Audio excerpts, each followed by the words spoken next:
smile like his, grabbing onto my soul, rising up from the mist, pulling me in. I don't wanna let go, settling in another great show. Talk of the town, right here's where it's at. Show him some love, super chat, chat, chat.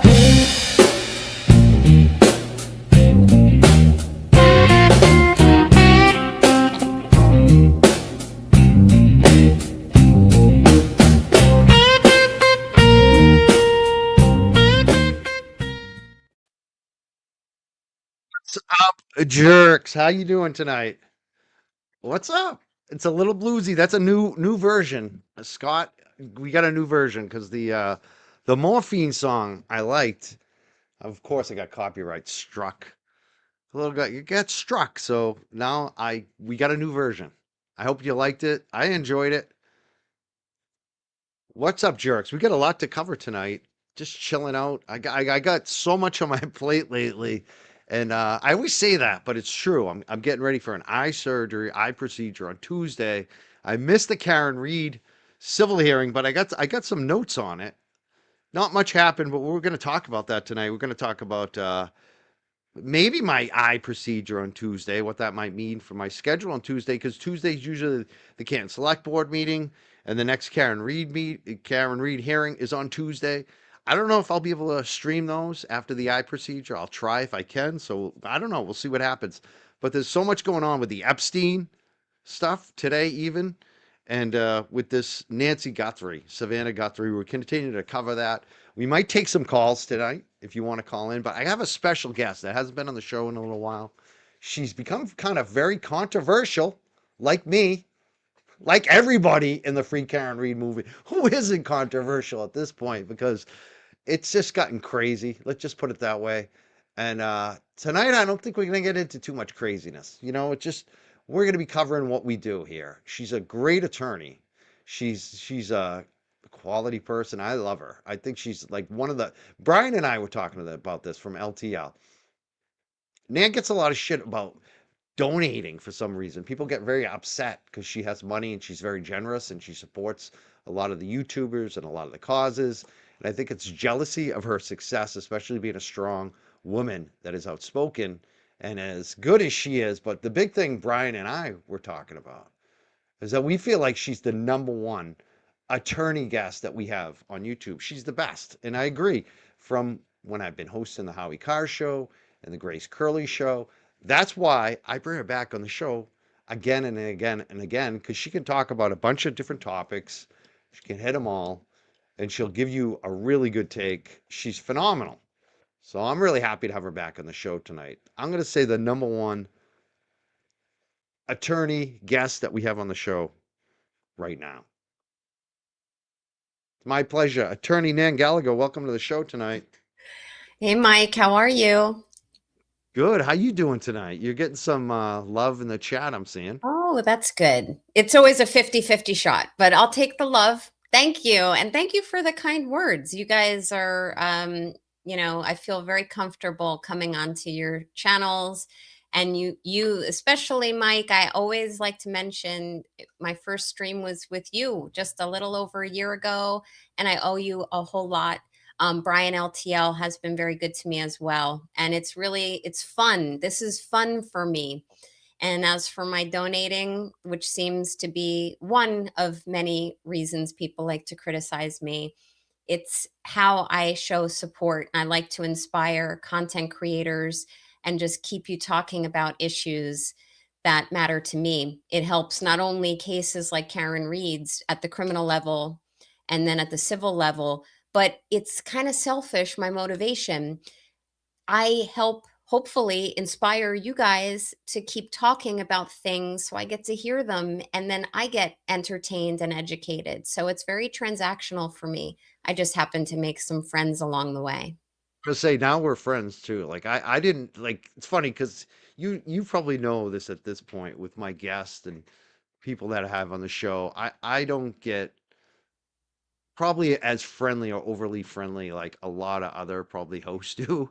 Even though I have some of the best guests, I've had probably the best, strongest guest list over the last 2 years of pretty much anybody in the true crime space. I mean, I think Joel is another one from Hmm. STS that kind of does the, and Brian from LTL.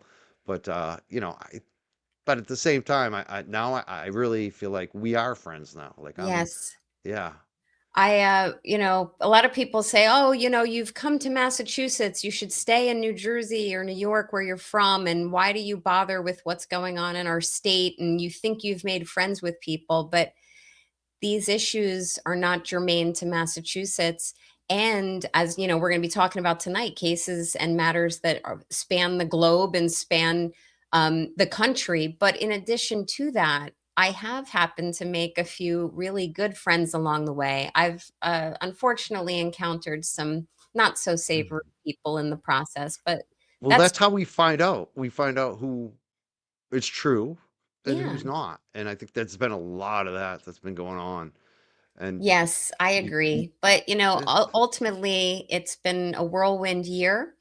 And I love what we're doing tonight, which is kind of roundtabling a whole bunch of stuff because that's what I'm good at. Fire yeah, fire away and wind me up, and I'll talk about it.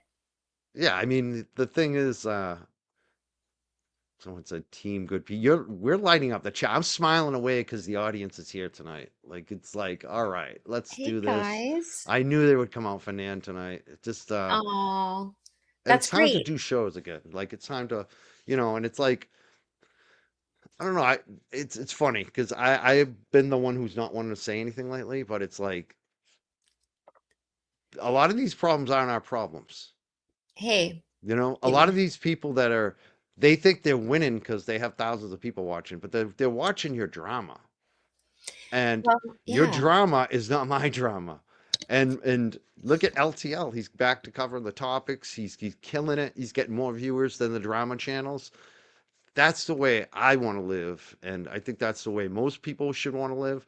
But at the same time, uh, I feel like we're kind of getting vindicated a lot too here, Yeah. because we've seen this rift in this movement with Free Karen Reed, and it's not our problem. Like the ones who are on that other side, they have problems, and they're glaringly obvious character defects, like serious issues, and not just one of them, but the top three, four people. Let's just put it that way. And their little gaggle that is Gaggle. behind them, that because that's what they are, and they all want to be like, and like guys, Nan and I were right among them. We were Mm, right there. We could have been best friends with Turtle and all the rest of them, and we were. yeah. And you know, like it doesn't like there's nothing to be afraid of. Let's put it that way. New people are getting attacked every day. It's like how many people can you lose and still think you're winning? So I don't, I guess I have a quote unquote channel on YouTube. There's no content on it. I'm not going to be making content. But I can tell you, not having a channel and just being a consumer and an occasional guest, there seems to be a hyper focus by some as to views and clicks and look, they're losing numbers and this and that. And it is a little ironic that some numbers for some individuals are trending in the wrong direction. But if I did have, Some numbers are starting to go up again on the other they direction. are. So Yeah. And let's talk about that. Like my yeah, numbers are going up on your numbers Facebook are and going even up. YouTube. And look at, LTL's going up big. Like he passed me. LTL finally passed me in subs. well, that's wonderful. But, I Yeah, like if I I love, couldn't be happier for him, honestly, because there's been like this thing between for a long time between the Galera, Young Jerks, and LTL on who has the most subs and the yep. jockeying and now LTL is at the top. And I'm in second, which I like. I've always liked to be the underdog. I don't like to be when I'm on top, I get nervous. I get afraid to lose. I like being underestimated. So I love this situation like I'm Yeah. in now. But And you know what, having Mike? you on, yeah. Thank you. Sorry to interrupt you, but it's if I did have a full-fledged channel, I wouldn't care so much about the ultimate number of subscribers. I'd want real engagement, hopefully positive, from a chat, and give them content that's educational and entertaining, like I was saying before, and just have a real community. Unity is in the word community. So I wouldn't care so much about, oh, look at my clicks, look at my views, look at my subs, because if all you're spewing is drama, and I think it's pretty clear if anyone looks at my X profile, like I can spew it like the best of them. But I think if people just strictly focus on that, then you're catering to the wrong audience and a very limited one. Expanding an audience to individuals who have a real interest in social things, true crime topics, and the like is a real good way to grow. And it's certainly a good way to be a good human being. So I try to, am I perfect? No. And do I like to roll my sleeves up and get in some tussles online? Sure I do. Because I'm not going to sit back and take it anymore. And if I hear Sometimes one, you gotta take. Sometimes you gotta take a swing back. oh If someone yeah, hits you. Sometimes you gotta take a swing back. That's. right. I talked about. I've been in a lot of fights, and when I was a kid, people wanted to get all. They wanted to change the subject and talk about two black guys because they couldn't take that. I was talking about street stuff, like kid stuff that, you know, when I grew up, we got in a lot of fist fights. Like we got in a lot of fights, and some of these fuckers, like you can tell they've never actually been in a fight. But anyways, like in terms of content and all of that, I like what JFK says. And I think about this a lot. What is the audience that you're cultivating? Right. I'd rather have a smaller audience that is the right audience than the huge audience. And that's what I started to feel like when I had some of the biggest shows, the biggest subscribers. I was like, I don't really like this audience as much, though. Some of them are really, when you get that mainstream audience, sometimes it comes with a lot of weird people.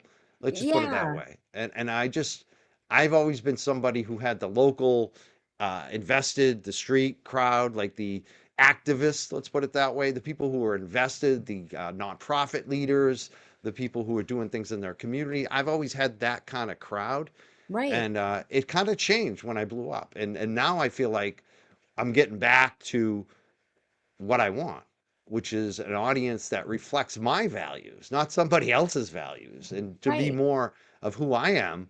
And that's what I'm just going to try to do from now on. And it feels good, actually. And I don't give two shits about what any of these fuckers. Like, I've even tried to be nice to some of them. Like, there was one this week and they threw it right back in my face. And it was like, you're a sucker. I was offering you an opportunity. And Yes. you just like, nobody else is going to offer you an opportunity within your little circle that you're in, no matter how much you try to suck up to them. And that's the thing, like, talent and hard work, especially, and having a track record, it matters. And I definitely have that behind me. And I know the guests and the community and the editors and the writers and the journalists and the Howie Carrs and the Christopher Rones and the Jamal Crawfords. And Yeah. I could go on and on. Like these, if you know those names, you know what they mean. And some of them are leftists, some of them are more in the middle, and some of them are more right wing. And I have just that kind of backing. So I don't It's really give a good. shit. Like in like tonight, we're gonna have some fun. And I just wanted to get that out of the way because Yeah. I felt like it needed to be said. And like the I think chat it is did. blowing up tonight. The chat is blowing up. Oh yeah. No, I think what you said had to be said, Mike. And I too tried to make a suggestion and made an offer to try to serve as a mediator a little bit, not to self involve myself, but to try, based on some relationships that I've cultivated, to try to quell this. And it was met with gratitude and then backstabbing. So ultimately, you just keep on chugging down the track, keep producing great content, and your chat here, they'll stick with you and you'll grow organically. And I'm here for every step of the way. And despite what people think, I've been watching you for a long Yes. time and not just swooping in after trial 1.0. So it's a good community and everyone needs to try to remember that. And it does not mean that I'm a sweet as pie fake personality on YouTube and then a vicious vixen on X. I'm a little bit of both. And if anyone can't handle it, then they can change the channel. You know what's funny too is you hear that a lot. Like they come after people like for when they started supporting Karen Reed.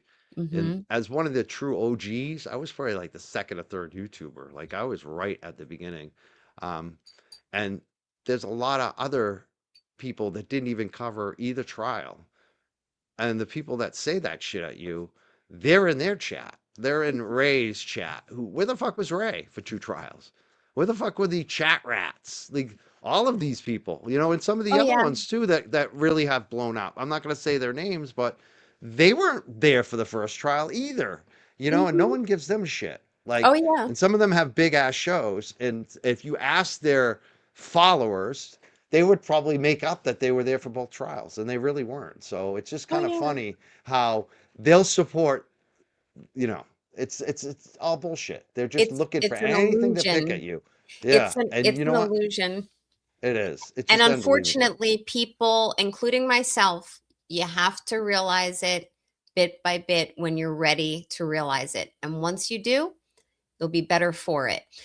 So that's all you can ever ask from followers and an audience is just you make up your mind, take in all the information, including what you present to them on a stream. Let them gather that information and make their judgments accordingly. And I dare say it's working. Yeah, and that's a your guy here, New Hampshire dude, says from one BSC alumni, that's Bridgewater State College. It's now a state university. But when New Hampshire dude and myself graduated from there, it was a college, Bridgewater State College. Alumni, hello, Mike, into the best result of Free Karen Reed, the beautiful Nan. Hello. And I just got to say, I love my BSC people, my BSU people. Bridgewater, Colin Albert, Bridgewater, Tommy Kelleher, Bridgewater. One of the McCabe's, I couldn't believe this. This was friggin' funny. I think it was, I think it was Matty McCabe himself wrestled on the same wrestling team I did a few years after me, like 5 years after me. And he was like a New England place winner. He was a good wrestler. So I just love the Bridgewater dudes, even the ones from Free Karen Reed. I don't necessarily love those people so much. I mean, Tommy Kelleher, I liked. I went to school with him, but I love all my Bridgewater State College people. It's a thing. We have this thing, Bridgewater, where we had to walk up the hill both ways, and we, It's we rolled family. down the hill on Thursday, Friday, and Saturday with kegs. It was quite a drinking thing. But let's get off that. We've talked about the All right. drama. Now we're talking about Bridgewater State. Now we're talking about all kinds of stuff happening Yeah. today, this week, true crime stuff. We're going to talk about definitely Nancy and Savannah, the Guthrie thing. That's going to be our main focus tonight. We're also going to talk about Epstein and Pam Yeah. Bondi a little bit.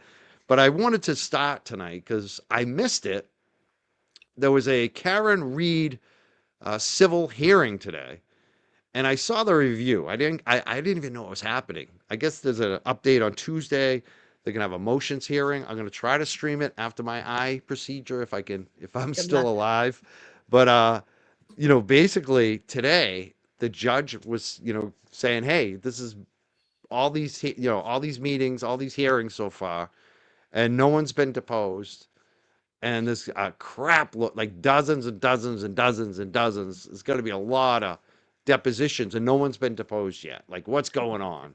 What do you think about that? Does that speak to you at all? Yeah, so I didn't see the hearing today, but if what I heard was accurate, you have a very understandably cranky judge who is shocked that no depositions have taken place. In a civil litigation, even one that's kind of been anchored with some procedural challenges as to how many cases are there, who are there, these collateral cases that need to be consolidated in the different jurisdictions with the different defendants. The fact that there has not been a single deposition thus far is shocking. I'm making an assumption that the parties have exchanged written answers to discovery. Those are typically known as interrogatory Some answers. of them. Yeah. Yeah, so some of them probably have exchanged their answers, not all. But the fact that no one has sat for depositions, which for your audience, you probably know, but it's sworn out of court testimony that takes place generally in a conference room, most likely in this case, in that's going to be filmed, but that's generally not what happens in a civil lawsuit. You don't have them filmed, but I imagine they will be filmed. And if no party is sitting for a deposition yet, or even part one of a deposition, that's nuts. Because even though these civil cases take years and years and years, they do, they have to be pushed along. You can't just languish and not do anything. So I'd be very interested to know, even from people in your chat, if any of you saw the way this hearing went down, how upset you think the judge was. I've gone before judges, Mike, who have said, why hasn't a single thing been done? Or why are we delayed on this? The time for discovery will run out, and the parties will be, as they say, shit out of luck if they haven't procured what they need to or exchanged what they must before the discovery end date. So I imagine if you had a cranky judge putting his foot down saying you're going to start doing these or else, you'll start hearing about depositions taking place. And I hope that none of them are going to be kept under any type of protective order, because frankly, those can be disclosed unless I'm missing something. I don't think there's any order that would govern their confidentiality at this point. Now, maybe they won't publicly disseminate transcripts or the films from these depositions by personal, professional choice, even though there's no protective order. It would be very interesting to start seeing the discrepancies, especially between the House defendants' versions of events, and then to compare those and juxtapose those testimonies in this civil litigation with what they testified to in trial 1.0 or 2.0 at the criminal level. Interesting. Yeah. Somebody Chris said the judge did seem mad. And Dennis Sweeney's in the chat said they were schooled today. Hey, Dennis. Yeah, it's not a good, if you upset a judge, let's hold Bev aside. If you upset a judge as a lawyer, they don't forget that. So you start to lose a little bit of credibility and street cred with a judge if you're going to start saying, well, I didn't do this, or I should have done that, or, here's an excuse, there's an excuse. This will start heating up quickly if the judge is annoyed at this point. But we're still at the infancy of all of the civil cases that are pending as it relates to Karen. But she wants this testimony as much as everyone else does. And one last note, Mike, generally, although it's not required, the first person or party to testify in a deposition in a civil litigation is the plaintiff. So depending on which case it is, the plaintiff is the litigant who instituted the action. So if it's the wrongful death action, that's the O'Keefe family, those members of the family who would give testimony. In Karen's civil action involving civil rights actions, she's the plaintiff. So I can't wait to start hearing, either through the grapevine or through transcripts, what Karen has to say, because that's going to go way beyond what we heard in the Rotten Mango interview just a few weeks ago. Definitely. Yeah. There was a question that came in here. I think I know the answer, but I want to see from you because you're big into civil and criminal cases. You've been involved Yeah. in both. Chris asked, can people take the fifth in civil court? So the short answer, Chris, is it depends, depending on what is asked of the individual. So let's use as an example Michael Proctor. He's going to be testifying in these civil actions, one of them, all of them, etc. If he's already, quote unquote, waived, which is WAIVED, if he's waived his privilege, his Fifth Amendment right at the criminal level and given testimony already to that type of question, then he must answer the question at the civil level. But if there's an issue where if he gives an answer, he never previously was asked this, he didn't volunteer this information, and it would inculpate or incriminate him, then he can plead the fifth. And that's going to be on a question by question and answer by answer basis. And it's going to annoy everyone. We're Yeah. not supposed to, and juries are not supposed to draw adverse inferences from someone pleading the fifth, whether it's at a criminal level or at the civil level, but it happens all the time. If someone's not going to answer a question, I saw this the other day when I was in court because there was two yeah. cases brought before uh, my case, and the first one, the guy didn't show up. The second one was kind of like, what's going on here? Like there's this guy was like, it was a hedge fund, but he looks like a Black Street guy, but he's like a hustler, you can tell. And he's got like this white law firm that's Hmm. suing him civilly. And he had criminal charges, and it's about this ownership of the money. And I don't know if he's a fraudster or it seemed like he was in business with them somehow. It was weird. And he basically hadn't showed up for the civil until that day. And the judge was like, we've already like gone forward. You're already like, you already kind of lost on this part. She's like, why didn't you show up? And he's like, well, I had this criminal and I thought it was the same as a civil. I didn't know. I got confused. Yeah. And she's like, if you just come in and you wanted to plead the fifth on it, we could have delayed the civil. Like, do you understand that? Like, because she's not trusting him at this point, which is just. So I heard that in court, like basically Yeah. just yesterday. Like, if you have criminal against you, we can delay the civil, so you don't have to, present all your shit right now until your criminal's done, if you want to do it that way. I mean, I value the importance of the Fifth Amendment. I've told many a client over the last quarter of a century when to plead the Fifth, but the optics are really bad.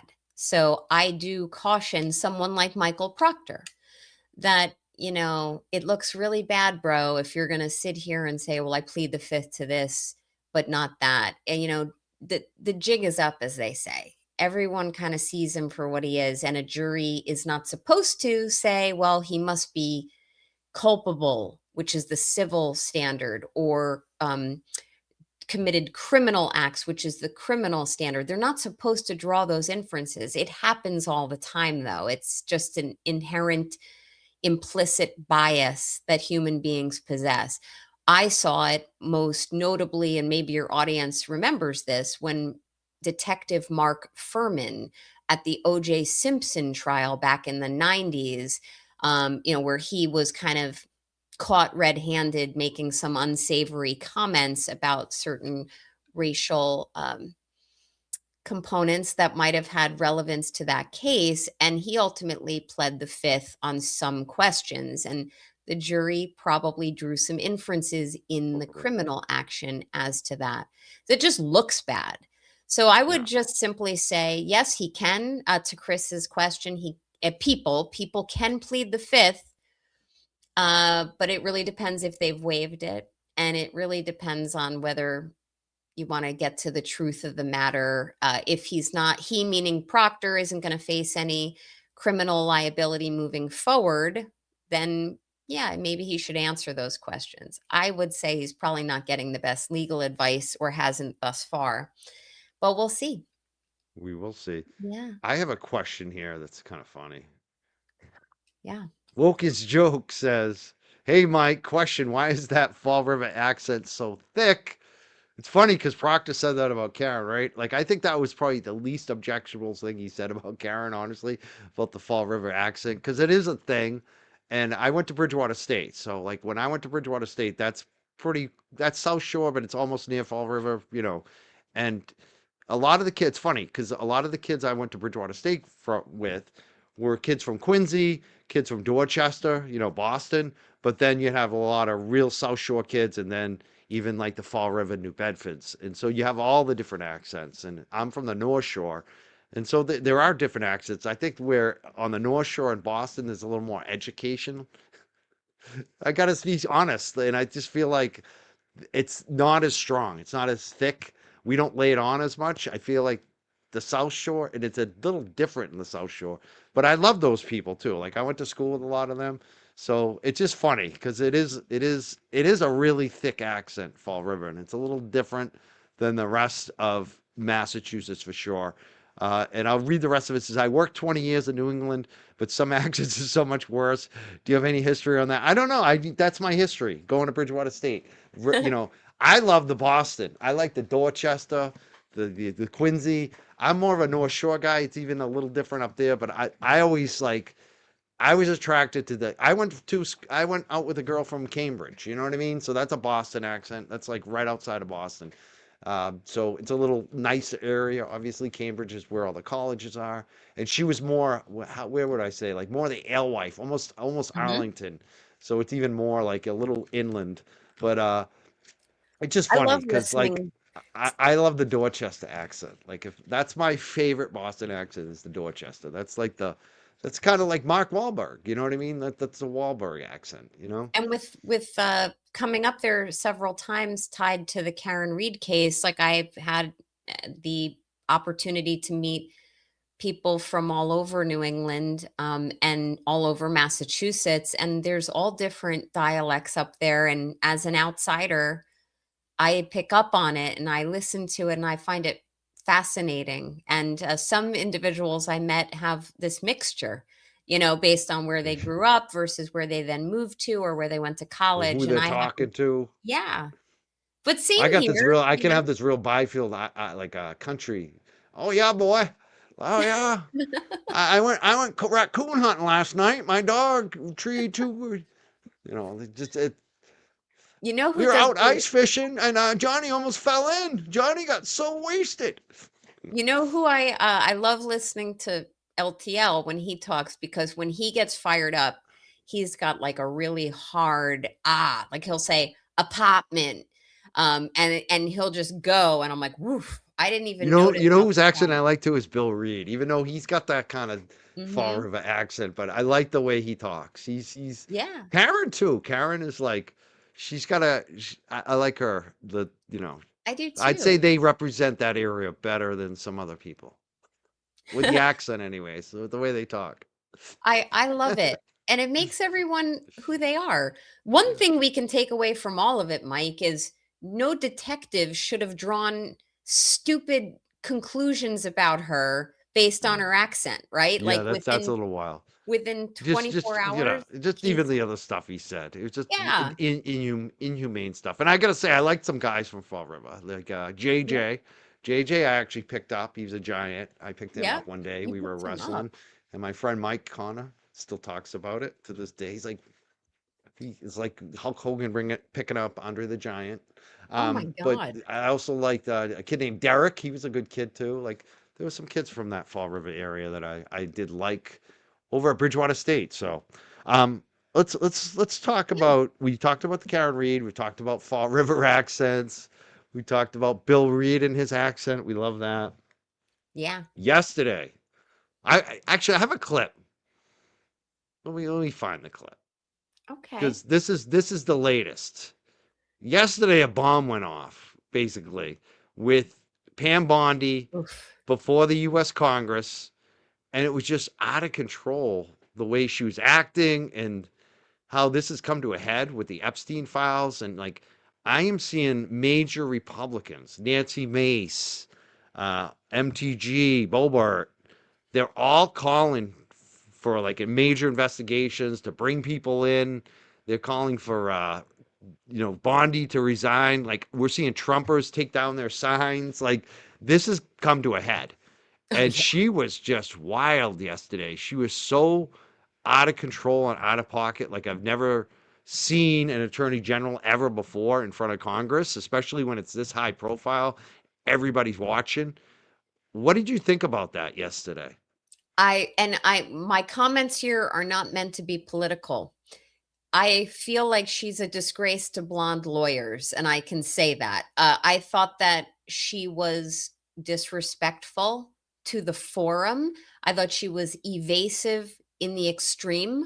I think that, why anyone needed to talk about the Dow befuddled me. I was trying to work and I Especially was, the attorney general. I mean, that is yeah, just, I couldn't believe that too. like That was so I, tone deaf. I And felt like, especially the fact that, like, oh yeah, like even me, like I'm doing great on the Dow. Like I'm making some money, but then I go to the supermarket and the prices are like so expensive. It doesn't make a oh, difference. It's like, so what?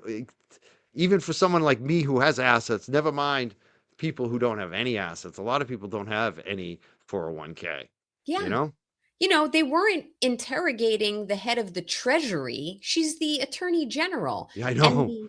that evasive approach she had, the talking back to the senators, that it was really problematic. And I know I take a lot of flack on X when people say, I would expect more from an attorney. You don't conduct yourself professionally. Oh That's God. X, and that's my personal life. This is the U.S. Attorney General answering really supposed to be answering really important questions tied to the Epstein matter.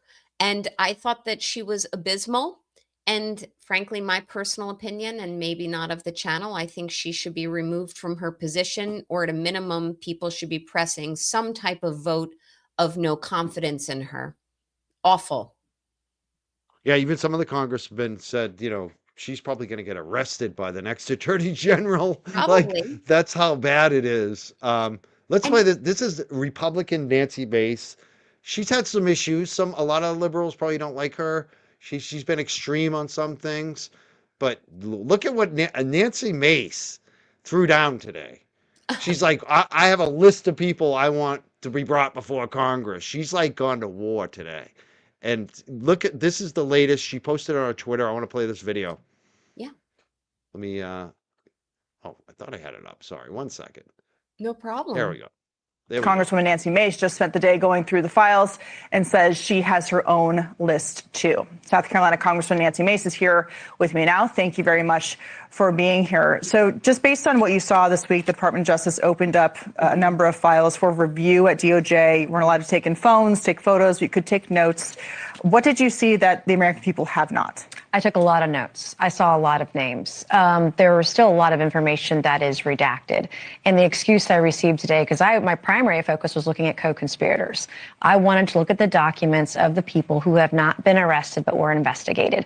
A lot of that information is still redacted. Or if there was a draft memo of the DOJ about the co-conspirators, you couldn't even pull that document up, even though it was revealed or appeared to be an attachment to one of the emails that were disclosed.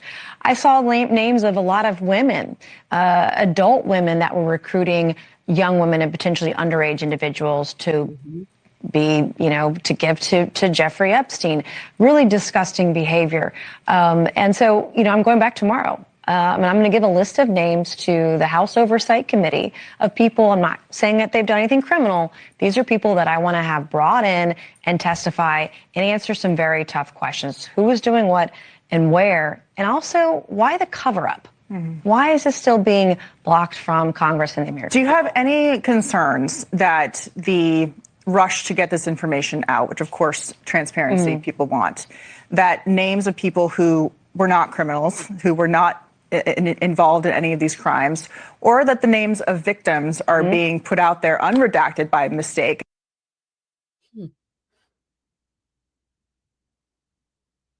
I think you're muted. I'm sorry. I would say yes on the victim's part. If the victims want their names redacted, they should be redacted. As far as the perpetrators or potential perpetrators or the accused, I think that they should want their names to be cleared. If they did nothing, they should. If I was innocent and my name was in this shit, I would welcome going to Congress, because that's my opportunity to tell everyone the proof and what actually happened, the truth of the situation. So that's the way I feel. I feel like Agreed. we need disclosure. We need people to speak on what they saw, what they did, and if they want to plead the fifth, plead the fifth. I mean, that's the key, right? What do you think, Nan? I agree 100%. Some people on the quote list didn't have any involvement other than maybe they received an email, were somehow advised of some piece of this. Or they that got was funding there. from him, because this is what he did. He became friends with people and funded them, and not Right. everyone knew he was a bad guy. And he I'm was the big type time of- into tech, and he was big time. A lot of these billionaires, that's how they groom people, basically, and then Yeah. they show you their sick, sadistic side and want you to join in. And that's basically how he played this. So There should be yeah, no reason, none, why everybody involved and named should not be forthcoming. So everybody should come clean at this point. And yeah, plead the fifth if you have to plead the fifth. But why we never want something like this to happen again. I find it atrocious that this has happened, but the evasive approach that's going on, this self-protection, this I'm not going to answer your question, or we're going to do our best through lawyers, and that's one reason why lawyers get a bad name, to just hide the ball. It's really disgusting, and the families of the victims and the victims are probably sitting there going, what country do I live in that Right. everyone's trying to just protect themselves instead of protecting the children who are now grown adults? It's just absolutely atrocious. Yeah, And the it's our ones who were government. the Yeah. ones that survived it, because some of them didn't survive it, you know. So they're there. Some of them are family members. There was yesterday at that hearing, there were some dudes there because they were the family members of deceased girls. So it's wild that they wouldn't even apologize for releasing their names when they shouldn't have. And the whole thing about the leaks, the Epstein files, they were supposed to put them out, but the way that they did it, the way they didn't redact the names of the victims, but they redacted the names of the perpetrators over Yeah. and over and over again. We saw that a lot. And the fact that there's no report. You know, they basically this is what they do. It's called flooding the zone. Throw so much at the reporters and journalists that we can't cover it. Like I just started playing videos last night. I don't know if that helped at all. We played like 2 hours of videos because they're all just random videos. We don't even know what's in the videos. The only way to kind of do it is spend hours and hours. And I'm just like, I'm just going to do it on the show. And that's what we did last night. We got flagged by YouTube, of course, for doing it. But like, that's what journalists have had to do because there's so much of this shit. And no one in the government has put out a report and say, these are the lists of the people involved. This is what they did. Here's the timeline. That's usually what they do when there's an airplane crash or they have a commission to do that. 9/11 commission. Kennedy, they had it.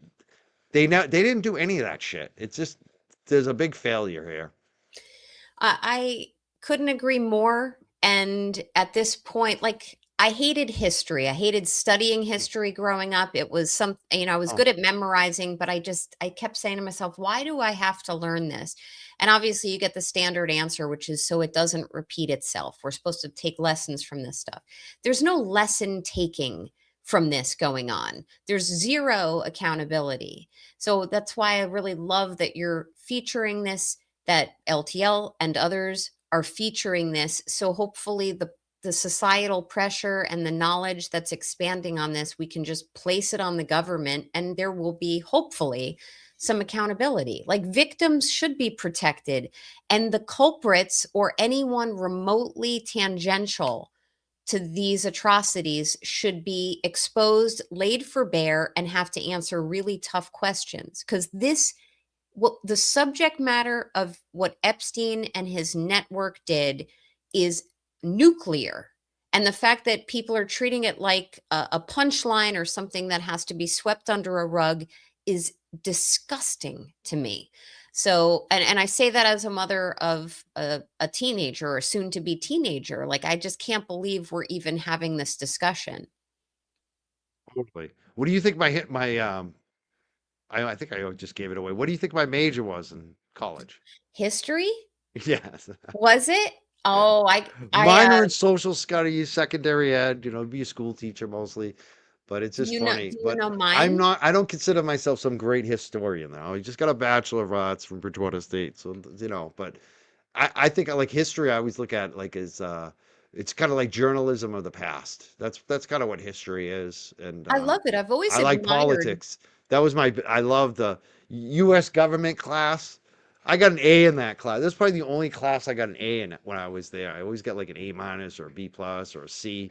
Uh, you know, I got an A in that class without ever. I didn't even get an A in the wrestling class because I kept missing it. It was freshman year and I was always a tardy because I was out drinking the night before. But I got an Ah, A in U.S. history, no, U.S. government, excuse me, because like that was what I was into. Like, I just didn't even have to open the book or go to class on that one, and I got an A. I just passed all the tests. do you know what my major was? What? I I'm thinking. double. Wait, let me think. Let me Oh yeah. guess. I would think pre-law, but I'm gonna. Oh, let me think. You could be an artist. I would say literature. I'm gonna say a literature. Are you in? Yeah. So, You're yep, literary. I double majored English and There we go. Spanish, and then I had a Wow. minor. I had a minor in Greek tragedy and comedy. So, Ooh. and I actually finished college in 2 years. Well, I was eligible to finish it in 2 years. I had enough credits from AP classes, and then I spent Wow. almost 2 years living in South America on a fellowship. You're an overachiever, and A then little you bit, went to, yeah, you were on it. You went to South. That's amazing. And so yeah, you speak Spanish very well? I do. Yeah, I'm Oh, fluent. I'm jealous of you. I almost, it's funny because the other two majors I was flirting with was English, actually, English major like you. And then the other one was, I even thought about business, but I didn't do it. I didn't really consider it. Like, it was like one I was like, I should do it, but I took a couple business classes. But, They're very useful. exercise science, being an athletic trainer was one I was, because that was a big program there at Bridgewater. And it's funny, the reason I was considering that was because my suite mate. And do you know what he does now? He's the only one who's got like a big job from that. I Hmm. guarantee you. What does Guess he who do? he's I don't know if he's retired yet, but like he's been there for decades. I'm sure he was probably there this year unless he retired. He's the athletic trainer, the head trainer for the New England Patriots. Whoa. Yeah, he's probably like the biggest guy from Bridgewater if you think about it. You know, like he's won all those Wow. Super Bowl rings. He's when I was in college, when I was his suite mate, he was like the intern for them. And he used to pick up players in this van from the airport, like the first round draft picks, like on the first time they would come in, they would go pick them up, and he would pick them up, and he would be like, "This guy, he wanted to get a case of beer. This guy wanted a dozen donuts. Eugene Chung, he's soft. He's not going to make it. He wanted a dozen donuts." That was his thing, and he was right about Eugene Chung. He was a first round pick, but it's funny that a guy named Jimmy, he's doing well. I haven't talked to him in years, but that's kind of funny about the majors and where you end up. And you Yeah. went from being an English major to an Mhm. attorney. How did that happen? I did. Well, so I did not have any interest in taking political science, which is what a lot of people, that's like pre-law. A lot of people take political science if they want to go to law school, but I didn't have any interest in it. I knew there was going to be a lot of reading. So I was like, I'll just take English lit. And it came naturally to me, read a lot of books. I had studied Spanish since I was in seventh grade and excelled in it throughout high school, and then took it all the way through college. And I applied for a U.S. Fellowship under former President Bill Clinton's tenure, and I was the only person who won that fellowship in the year I won it. And I had to pick a country that spoke the secondary language that I had been studying that was not your typical country. In other words, I was studying Spanish, but don't pick Spain, and pick a place where you want to study, pick a program that has some type of value to the importance of the purpose of this fellowship, which I'll spare your audience. So I picked a pre-law program in Chile, and I lived there for just shy of 2 years with a Wow. Was Chilean that like one of the legislator. Hope? Was that a Hope project or something like that? It was, so I had a it was under the NAFTA. Do you remember NAFTA? It was Yes. under the NAFTA program, and I had to write a whole thesis on it. I have to check my CV. Cool. I don't remember the name of the fellowship offhand because, as everyone jokes about me, like I must be elderly. We But are. We are I elderly, actually. We're hey, Gen X. We're getting up there. I'm Especially I'm me. ready to admit it, Mike. I just turned 50 in December, and I'm very Welcome to proud the of it. club. So to all the trolls out there, I'm now Hopefully they get there. Some of them I'm not so sure they're gonna get there. yeah. You know, But yeah, it's just been great though. I don't remember my fellowship name, but I had a wonderful time. I learned a lot, and you know what gives me the most pleasure speaking Spanish? Do I look like I speak it? A lot of people go, no. "What?" And See, that's what I'm jealous of. I when I wish I walked could speak past Spanish. When I like walk that's past construction sites and I get like the inappropriate comments from some of the workers in Spanish, and I clap back at them in Spanish, oh and yeah. I love it. It gives me tremendous joy. So, And I've worked jobs in the kitchens and landscapers, and even now we have landscapers. And I go to houses with landscapers, and because I'm a dog walker, so I just wish I knew Spanish, and the house cleaners, and I'll I teach just you. it would, and when you travel, it's just like I'm envious of that. That's like the best people who are I'm bilingual. happy I should probably try. to. I can barely do English. That's the problem. I pro I was developmentally delayed on the linguistic part, apparently. So Oh, but that's the only limitation on you. I'm a big reader. I'm a big reader and writer. That's But now I good. host a show, so let's watch a little more Nancy Sure. Grace, Nancy Mace. Excuse me, I'm saying the wrong name because I do want to get to the headline story about Savannah.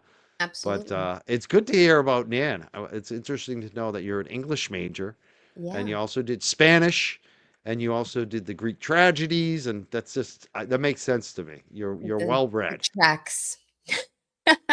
Let's watch. and I'm As a envious. result of this kind of And they were rush put out push, by and they mistake. were. So, do you have any worries about people who are saying I'm an innocent person, and just because my name is listed in there or redacted doesn't mean I'm guilty of a crime, and my reputation should not be sullied as a result of being mentioned in an email? I'm talking about people who were investigated, who probably, should see some jail time, and women that simply just want justice. And the attorneys for many of these victims gave the DOJ a list of names, and somehow those names still found their way that were not redacted. I am very concerned as a survivor about protecting the personal information, the names of underage children of some of these women that was put out in the public. And it's also, it's shaming. It's victim shaming. It's victim blaming when their names are out there. And I would never want to see that happen.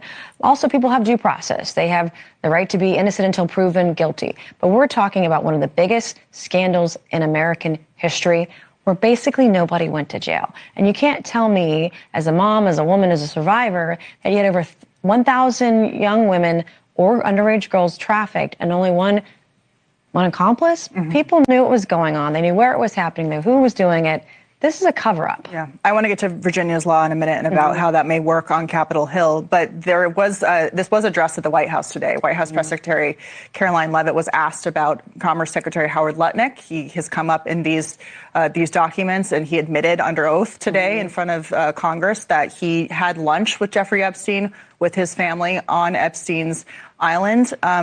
The White House pushed back and said he didn't do anything wrong. Having lunch is not criminal. What is your perspective on their response? Well, it is not criminal. I mean, that is the truth, and I'm glad that he told the truth under oath today. As a mom, I wouldn't sit and have lunch with a convicted pedophile.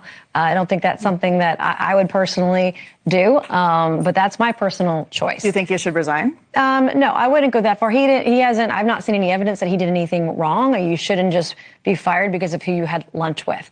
But I do question people who weren't straightforward, who weren't honest right away with the American public. And what are we hiding? I saw some names in there of people that I had no idea would be in the files, who were scheduling lunch or meetings with a convicted pedophile.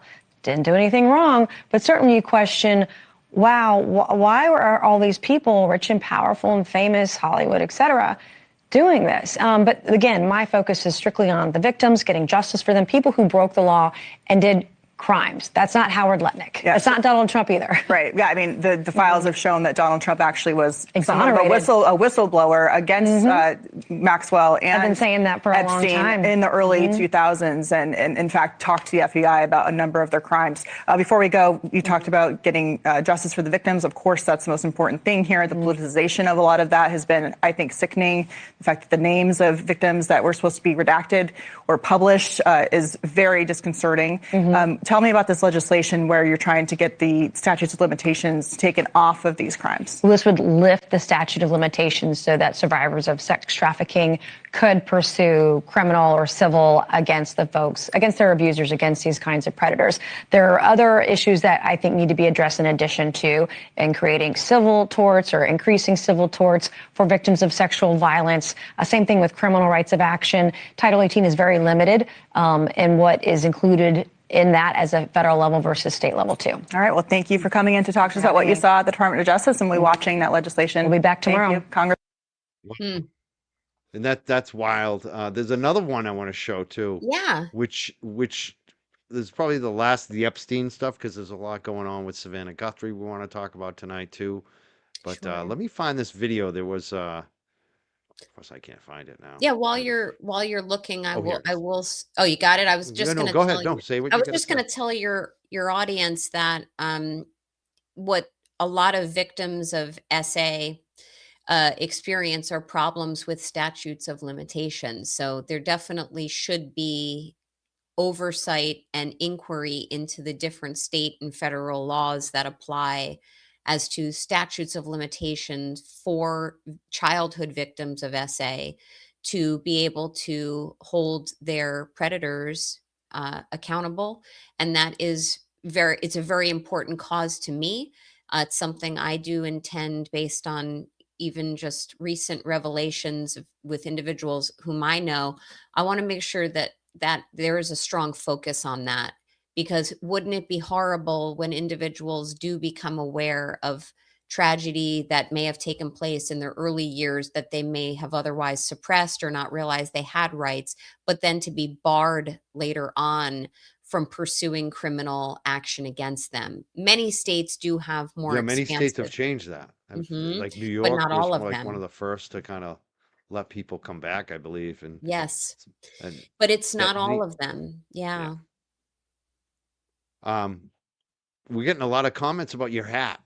They say Oh, your you like hat this, game guys? is on point. They love your hat tonight.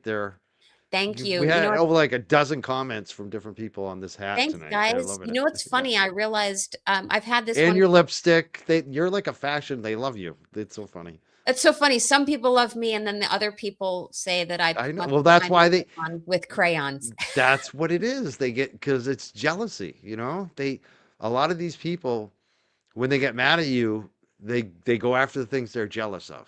Yeah, I think so. You know what's funny though? I got this is from the Boston Scally Company, and I bought it maybe 2 years ago. And the best day I had wearing it was I was watching a stream with JFK, and he had one on with Oh it yeah. was white with blue, and I was like, I'm wearing a similar hat, and I was like, I must be cool. But that's the difference between me and some other outsiders. Like, I wear hats knowing I'm an outsider from Boston, and I just think they're cute. But there's people who wear Boston hats to try to fit in. That's not me. Yeah.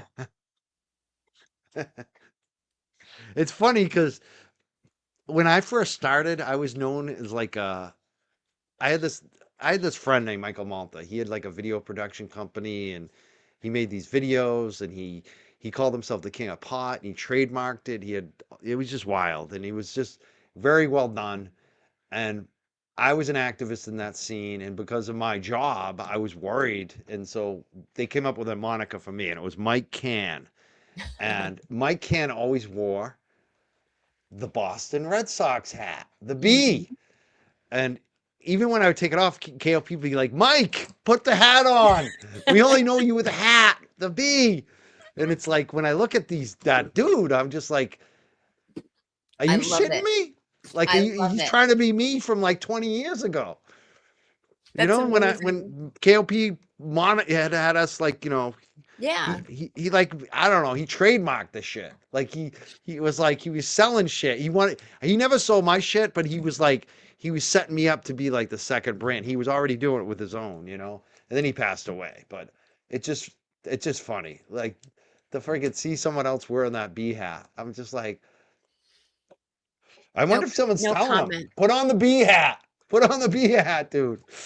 You know how many people sent me bee hats over the last year, and I don't wear them? I mean, it's fine to wear it once in a while.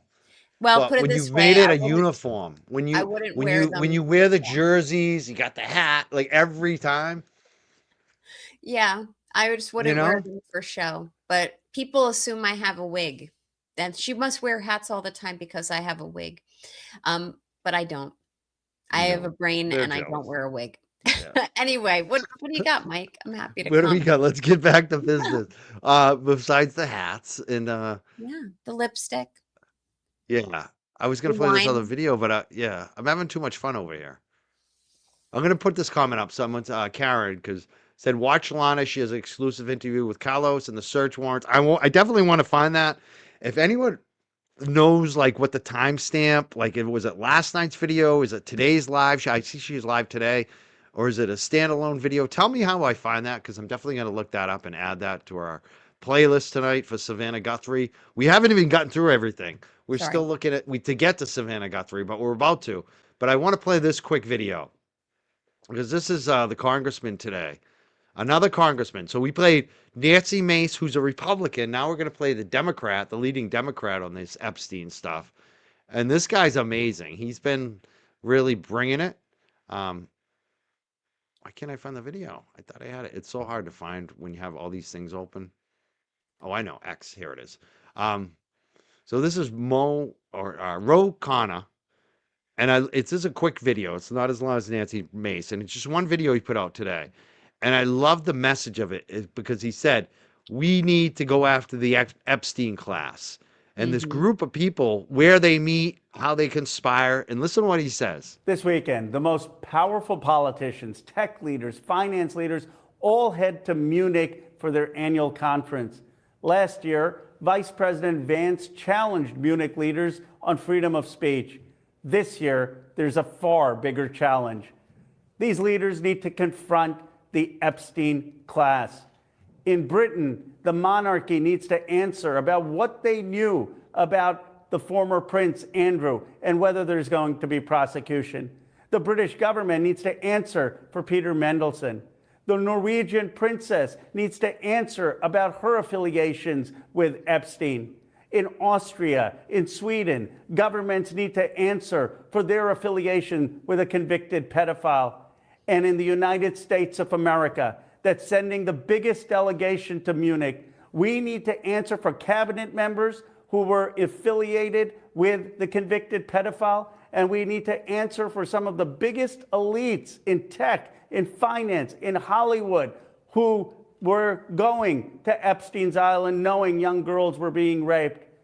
I hope at Munich there is a lot of conversation on how we will hold this Epstein class accountable. Awesome. I love it because it's like, that's what needs to happen. Yep. Wherever And these folks go, they get questions, even among themselves, because not all of them are evil like that, I guarantee you. And some of them need to clean house. They need to clean house. Like, well, and that's the otherwise, we're going to thing. get rid of billionaires. And Like, that's the seriously. thing. Like, I don't think Mark Cuban was there. You know what I mean? So, Yeah, and unfortunately, what happens is people ask questions, and then there's pushback, and some people stop asking the questions. If you keep your foot on the gas and make these people feel like this isn't going to go away unless I specifically address it, then you start getting answers. So I hope that there is some accountability moving forward on this because the questions shouldn't stop. Also, just a note, like that looked like a produced video to me. There, it looked like it was well set up. Like he means business in yeah, terms he of does. demanding answers in Munich. And honestly, I think whether they come from reporters putting microphones in faces or before Senate hearings or at any nationwide or international summits, this is a global issue, no matter how it's sliced. And I hope that the pressure still stays on these individuals. And guess what? If they're suspected and we're not certain, don't vote these people back into their positions. Right. Right? I mean, if they're political in nature and if they're celebrity in nature, stop patronizing their movies, their shows, their periodicals. Like send a message however you can, because Yeah. we do want those answers. Yeah. The LA Olympics, the guy who's leading it. Mm-hmm. You know, he's one of the most powerful people in entertainment in LA, and he's running Yeah. the Olympics over there. And a lot of the artists are now, like the musicians that he has signed up as, management. They're like, we're done with you, bro. We don't want anything to do with you. And that's the way it needs to be. You need to take your business elsewhere. You can't associate with any of these people. Right. I completely agree with you.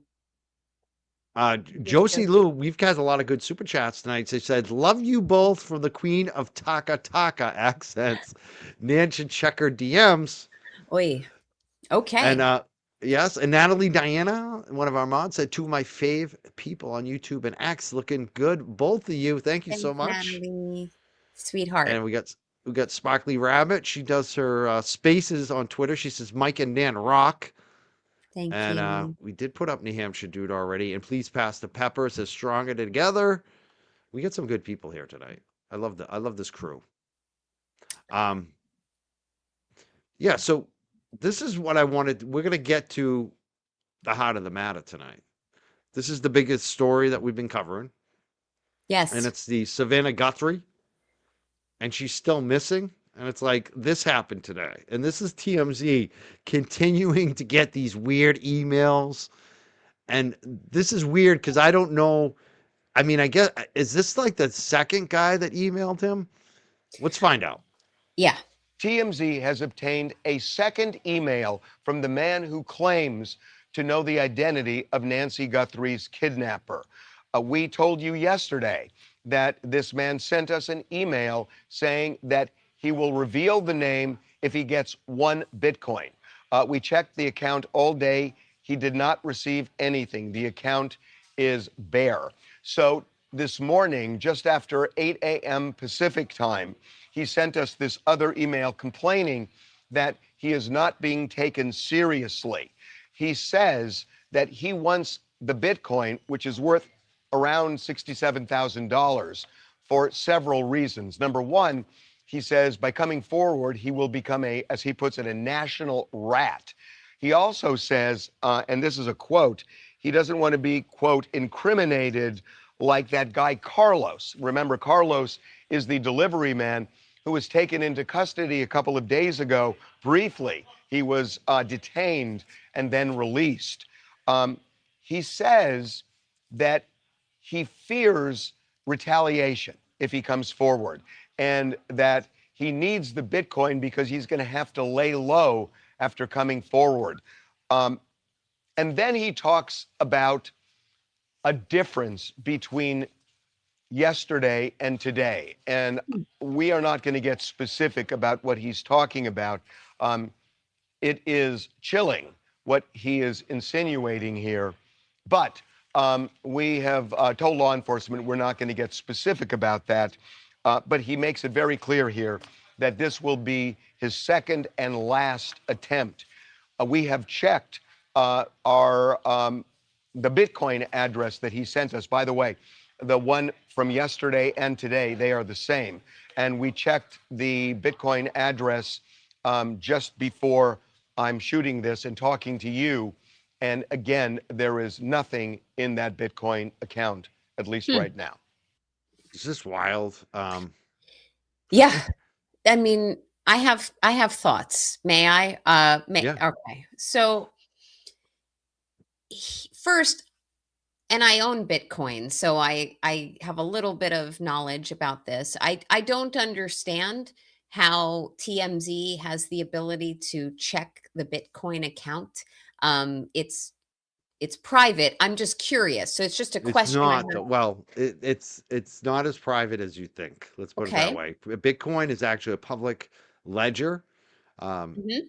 But having said that, it doesn't mean it tells you who sent what to where, but it shows, there's What's some in the info, account? and there's these new, I don't know what the hell they are, but there's ways to track it. It's not Okay. like something that you or I probably could figure out, but you could hire a service that could tell you from There's that the wallet account. if any money's gone in or out recently. Fair enough. It's been a question that's been looming in my mind. I also have just questions in my mind about, and I don't say these necessarily as an attorney, but as a concerned citizen, just about the fact that these letters are going to TMZ. It just seems a little off to me. And if they are going to TMZ, which it sure looks like they are, I've been informed, I've seen that they're coordinating, TMZ is coordinating with police on that. But I would imagine police and FBI are instructing TMZ to keep certain things, if not all of them, under wraps. I don't feel, although this is newsworthy and I'm happy it's being spoken about, I don't feel that it's certainly socially proper for what's his name, Harvey, whatever, to Harvey be Levin. Levin. Is it okay? Yeah, for Harvey Levin to be kind of talking about this, even in the limited manner in which he is. But beyond that, um, I do think that he is strongly implying that this letter is indicating that there's going to be some, if it's authentic, if it's genuine, if Nancy Guthrie is still alive, and I hope she is, that there's going to be some type of significant change in circumstances or consequence if his or her needs and requests are not met within a certain period of time. So we're at the point now where this may seem to me to be the last straw. But I don't love just knowing what I know, not as a lawyer, but as a true crime follower and someone who follows cases and investigations, and also someone who has participated in some investigations for my criminal defendant clients. I'm saying, why is TMZ talking about some of this? It's just something I would keep under wraps for now. And I'm only speaking to this video. I mean, I have many more thoughts on the Nancy Guthrie pending investigation. Yeah, it's wild because the whole thing with this the FBI and the Pima County, Hmm. there's been a lot of issues. Like we're gonna play some video from people that have been there reporting today and yesterday. But like if you look at it, it's just ton and ton of media, and they haven't done a press conference in how long? And they basically took this guy Carlos. They brought him in. They acted like they had the guy. They seized his shit, his car, and then they released him that night. And he's saying, I'm totally innocent. And he's looking for an apology and all this stuff. And it seems like he might be. I mean, who knows? I mean, but you would think that after that happened, they might do some type of press conference to say, hey, we checked this guy out. We thought he might be something, but he's not. So They have made no announcement about any of that. So I just wonder. And now they're like, the scene hasn't really been secured. The yeah, Pima County Sheriff's Office puts out this message at one point saying, like, if you're in the media here, don't, order food to the address because a pizza guy tried to deliver it to the house. And it's like, whose fault is that? It's not really the media. You got 100 media here and there's nowhere to eat. Of course they're going to order food. What about you who haven't set up any crime scene? Like, there's no tape around the house. There's yeah. no, you know, you don't have good, what do we call that? Where you secure the crime scene. Yep. They haven't cordoned it off. I mean, depending on the ultimate circumstances, which I hope we find answers. I hope that Nancy is found. But when it all shakes out, when this case finally does come to a close, and I hope with a happy ending, that, in a look back, people start saying, hey, look at the evidence that was potentially compromised because he didn't cordon off the crime scene. It was not secure.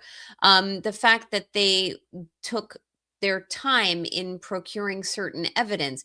I will say that this gentleman, Carlos, um, I don't know what they had on this guy, and it sounds like he was released, but it is not uncommon for law enforcement to be asking questions and detaining individuals, asking them questions. I don't necessarily think they went about it in the right way. There is obviously a public desire to consume this case, just like there was a public desire a month plus ago with the Rob Reiner and his wife. I forget her name. Their unlawful red rumming that went on in California, and now their son is the primary defendant in that case. So when we look at people wanting to consume and getting answers, that is a pressure that gets counterbalanced against a law enforcement responsibility and legal obligation to make sure they do things right. Sometimes people are detained and then let go because there was nothing to pursue there. That does not necessarily mean that he is owed an apology, because sometimes law enforcement will detain an individual, ask questions, and then there are certain state laws which mandate that you can't detain an individual for too long and they will let him go. There's other times where I have seen, and I've seen this firsthand, where an individual has been detained and let go almost as a ruse to let their real potential suspect or subject of an investigation let his or her guard down. So they think, oh, okay, they're looking at this, so they're not looking at me. We see that many times in shooting incidents, or we see it in other types of crimes where we start to say, wait, why are they looking at this guy? Okay, that's great. They're distracted, so I'm going to go do something foolish myself. You never know. I mean, what was it, maybe 48 hours ago, 2 to 3 days ago, the FBI was announcing, Mike, that they had no news to report. They had no leads, or however they were saying it. They had nothing to report. But then the FBI was releasing information as of yesterday. The FBI will keep information close to the vest. And I dare say that law enforcement locally probably does that as well.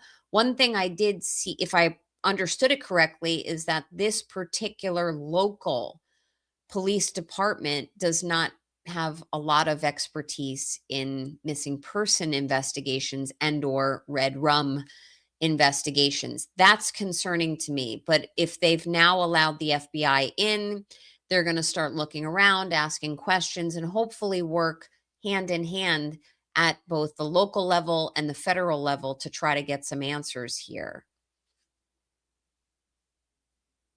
We're just checking out to see if we can get that Lana video. Yeah. And here it is.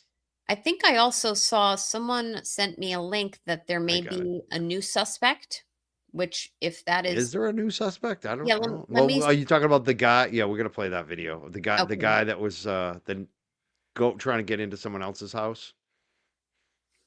I don't know if Yeah. that's the guy though. It just seems weird.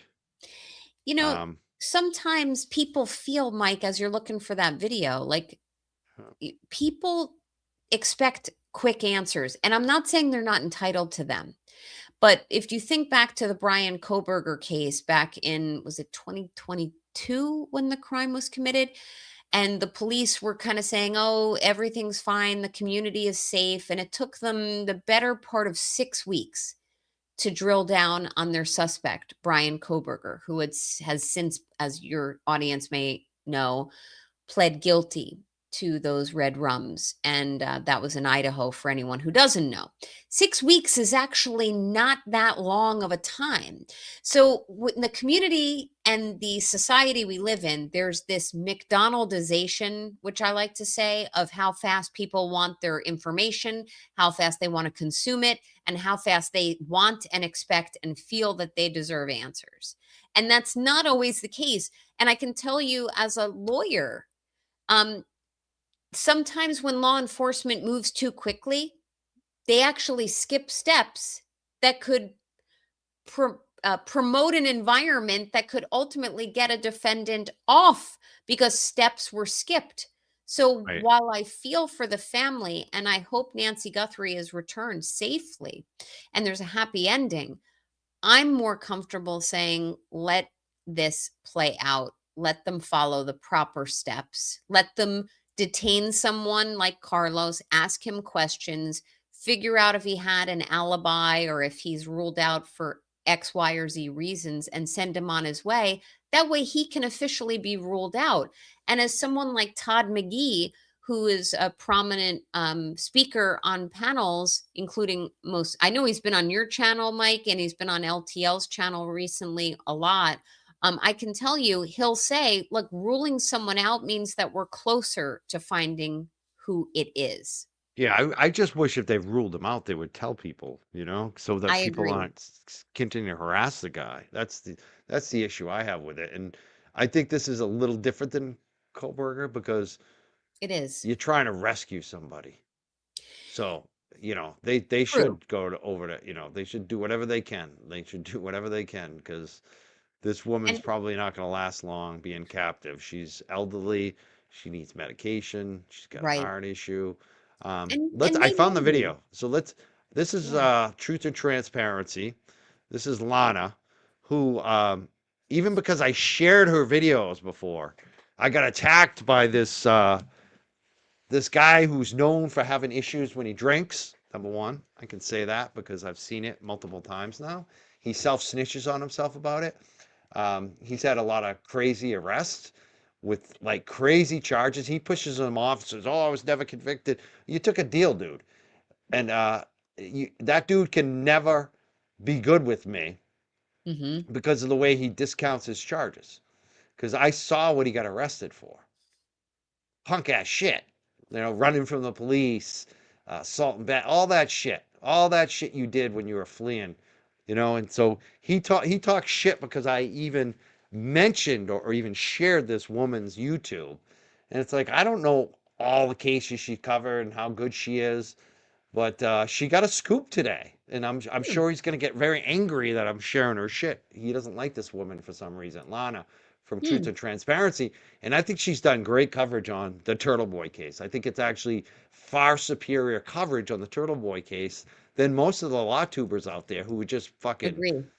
they're full of shit. Like they don't want to piss off the guy, so they shade it a certain way or they don't cover it at all. And she really went heavy on this Turtle Boy case. So I think she's done good coverage there. That's why I did applaud her. I know some people say about her Chris Watts coverage. I don't even know who the fuck Chris Watts is. I don't have anything to do with that. I don't know any of her scandals from the past. So don't come at me if I play her video tonight. We might even play JLR or whatever tonight too. And he's had a lot of issues in the past. Because we play somebody doesn't mean we endorse them. But I'm thankful for them for letting us have this content. Like JLR has been on the ground. He's kind of kept people updated. You know, there's a lot of people like that that are out there doing the work. And if we get to play it on the show, doesn't mean we're endorsing. I don't want to hear about it. But I like Lana's coverage on Turtle Boy. And she got an exclusive interview, apparently, with this Palos guy. So I'm going to play it. Let's listen to what happened on her show.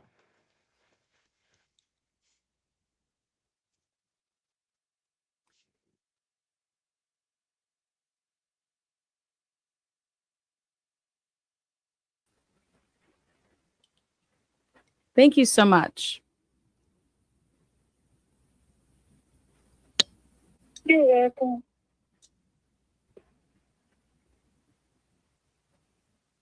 Apparently, this isn't Palos. Let me see what it is. Hold on one second. No problem. Oh. There's too much people over here. Oh, there's a lot she of was people. So, oh, wow, No. okay. When does it start? Oh, here she's on the phone with him. I think I need to wait because the person is talking to, I don't know, it's the news or Oh, the too news. much people. Okay. Yeah. Well, if you just let them know, be like, hey, I'm just here to give a DoorDash. Oh, you mean they're being interviewed? They probably got. Do they have like a camera in their face? No, Oh, okay. me no. I'm gonna joke with her and let her know that she probably won the lottery. She doesn't even realize. I'm going to fast forward. Looks like she's trying to get in touch with him at this point.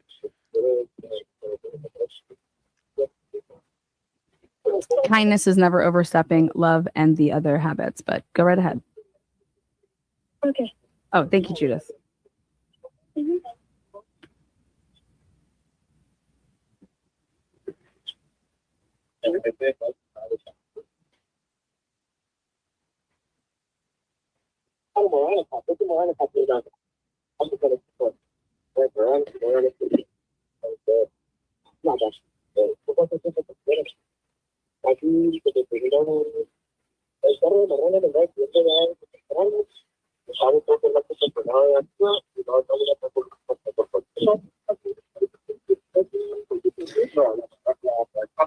What did they I don't tell know you? Why they told you all the FBI doctor like 2 hours before the last this year. Do they see you there with like big McDonald's bags? All right, are you hearing this?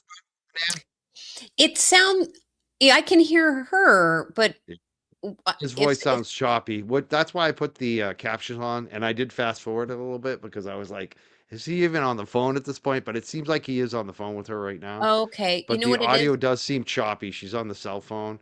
You know what but it is, I- Mike? Your chat you're featuring on your screen is covering the closed captioning. Oh, So sorry. Thank you for letting me know that. your audience probably right. There you go. There we go. There we go. Thank you. You're Yeah, because I'm welcome. looking at the actual video of itself. I'm not a professional on this. I just That's okay. producing my own show just barely. But all right, we'll play a little more of it. Yeah. Say, hey, I got a delivery. Like, come on, this food's gonna get cold, man. Tell that news journalist to slide over. Let me just give the man some food here. Say, have it your way, or is that Burger King? Oh wait, that's Burger King.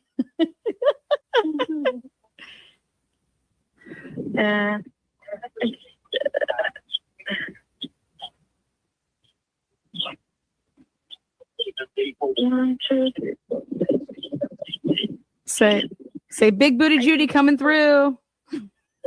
Okay. Honk honk. Fast forward this thing. Should I fast forward it more, people that have heard it? I guess we need to fast forward it more. It wasn't choppy. It just She's wasn't there yet. she's known to have incredibly long videos. I think she's basically got someone else asking to talk to him.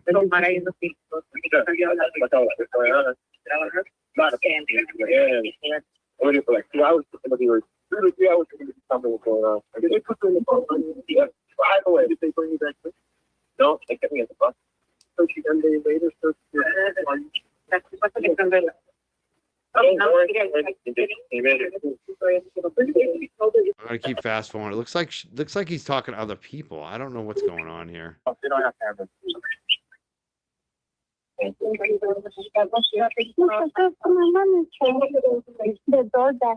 Yes. Hi. Nanos. Yes, Carlos. Hello. Yeah, hello. Hi, Carlos. I just wanted to send There you we go. DoorDash for you and your family for all the stuff that you've been put through last night. So Appreciate it. yes, I wanted to send. So I got you guys a bunch of, I don't know, pancakes, you name it, hash browns, all that good stuff. My name is Lana Oriani from Truth and Transparency. And if there's anything that we can do to help you navigate this situation that you're in, we will send resources to help you and your family. I would appreciate that.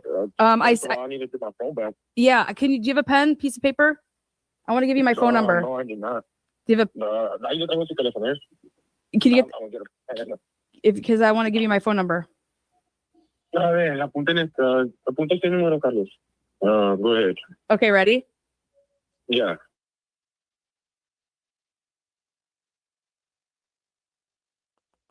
Muted herself, obviously. Smart She muted move. herself given the phone number. Lana's smart.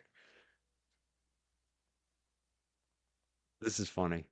I love that she gave pancakes. That's so cool. She Yeah, I'm see, hungry like, now. I gotta start thinking like that. Delivering do a DoorDash to somebody to get to them. Okay. to Okay, support so when all the news people Yeah. kind of clear out from you, use that number, call me, and then we're going to help you, okay? I appreciate it. Okay, I appreciate you, Carlos. Stay strong, okay? Have a good day. Okay, enjoy your breakfast. I'll talk to you soon. All right. Thank you. Okay. Okay, bye-bye. That's so funny. Is Thank you there- so I much, wa- Judith. Yes, thank you so much, Judith. When you send that through, I'm going to give you an extra tip on this and do a review. Oh, she's talking to the DoorDash person. That is And hilarious. she is greasing the skids. I like Oh it. my God, Lana, you are a genius. Honestly, wow. though, if it works, go for it. Feeding people. I mean, food is the universal thing. It's a I universal agree. language. Wow, that's so cool. I So want there is a pancakes follow-up now. interview. When does the follow-up interview start, folks? Like, when does she actually interview him? I Is don't it know. later on? And I'm asking the chat that's heard it. This is funny. That's actually hilarious, isn't it? To me, I look at it like independent creators probably have much more freedom and latitude to make strategic decisions like that. You're not dealing with a network. You're not dealing with mainstream media. So if she wants to send pancakes and hash browns, she gets to do that. And honestly, the guy probably appreciated that almost as much as if he received a, modest check from a Yeah. mainstream media outlet who's not going to pay him millions of dollars. No. So, this is good. I think more creators are going to start doing this. I'm gonna tell Lana, send me some apple pancakes, Lana. Yeah, I'm in. I love that.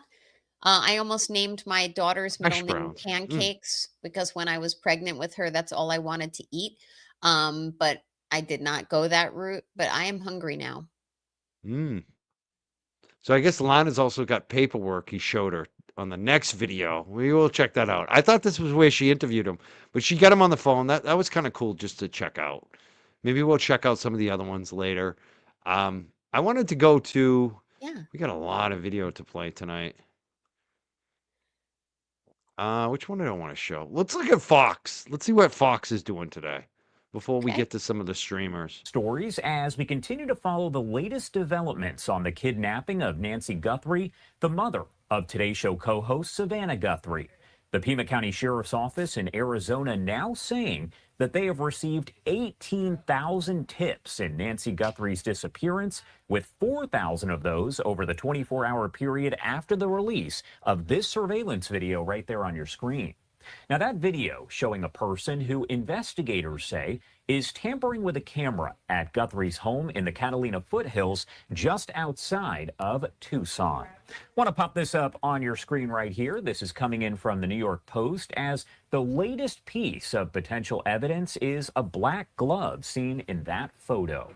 A former FBI agent telling Fox News that the glove, which was found about 1.5 miles from Nancy Guthrie's home, could hold crucial DNA evidence in the case if it is connected.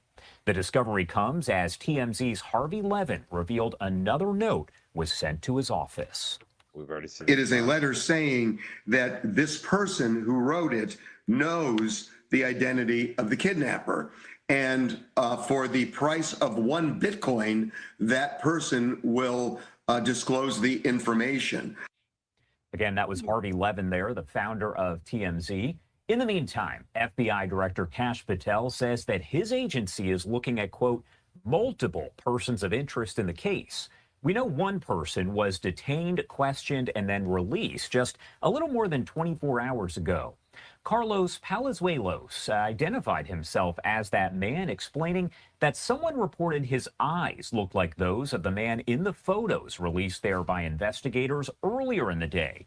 However, investigators say that was not the basis for his detainment, but they did not go into further detail there. The Pima County Sheriff's Office saying based on the evidence, it appears that Nancy Guthrie was kidnapped from her home in the middle of the night. I do want to bring you the latest information here as there are just so many developments coming in. We have Mike Gould, who is a founding member of the NYPD K-9 unit and a former police lieutenant. Thank you so much for taking the time, as always, to join us here. Thank you, Josh. All right, so I know that we've spoken just several days ago here as the case has developed, and a lot has come in and developed since then. So I wanted to ask you first off, what kind of stands out to you as far as the latest developments? What do you make of all of it? Right. Well, I'm optimistic that this case is going to be solved. Unfortunately, one of the problems is the victim has been missing now for 12 or 13 days, and she was on she was on medication for medical problems that she obviously hasn't gotten. A kidnapper isn't going to CVS to refill a prescription. So that's very concerning for me, sadly. I mean, my prayers are out and always hopeful that anything is possible. But as regarding the investigation itself, it's moving along. Law enforcement has been extremely quiet, and I praised them on our last interview because I think it was important. They came out a little hot, giving out a lot of ambiguous information, different messaging. So I'm optimistic. Of course, this video is a huge piece of evidence. The glove, it's going to remain to be seen. You know, of course, it can be a great source of DNA evidence unless the person was wearing a latex glove underneath it. This is an unusual pair of gloves, usually found when you're dealing with maybe chemicals or refrigeration. It's not a common glove, cloth glove that you would find. So that to me is all good things. This is a circumstantial case, Josh. It's going to be, unless that somebody confesses to this crime. So with circumstantial evidence, you have to be careful about the chain of custody of evidence, how they're dealing with evidence. And that was one of my critiques early on of releasing that crime scene too early. The house itself, there was no real, in retrospect, of course, there was no real need to do it. It's not a commercial establishment. It's not a bank. They could have kept, that should have been held down till today, actually, because they keep going back and forth anyway, which is a good sign that they're returning to the scenes, these various different scenes. And we talked a little bit about the surveillance video, the photos there as well that were released by the Pima County Sheriff's Office as well as the FBI just a couple days ago. I want to pop that up once again on your screen, as of course it is bringing in a lot of tips to investigators there. And you can actually see he is wearing a glove in that photo and in the video. So we're going to kind of see how that all plays out.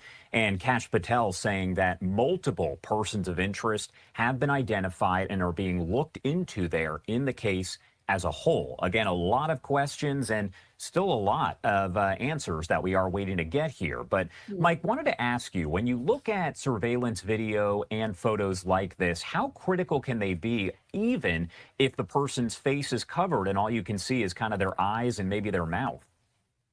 No, it's invaluable.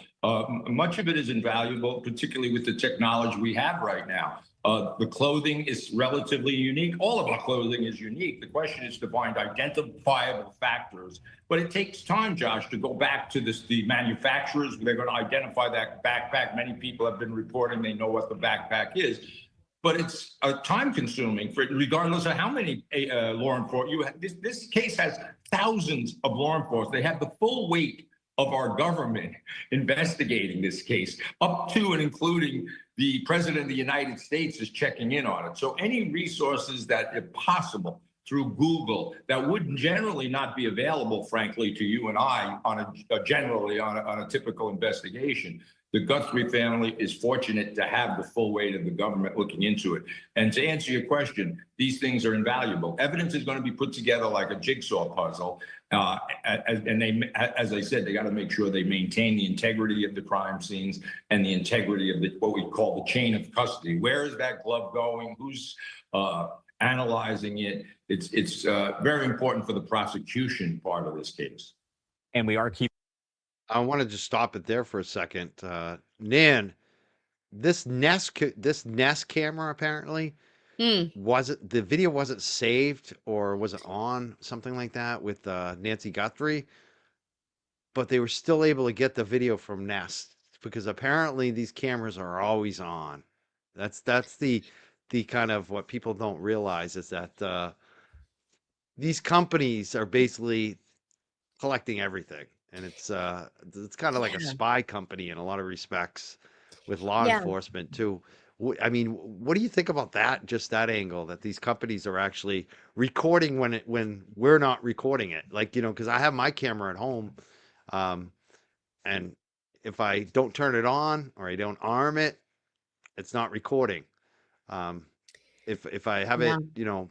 But if I have it off and it's not recording, apparently the companies are still recording. You know that? Are you aware of that? I wasn't aware until this case. And I will say that I think there's going to be a lot of people who use Nest and or who use, I know another company is called Ring. I'm sure there's other competitors out there who pay for their subscription, Blink, right, who pay for their subscription.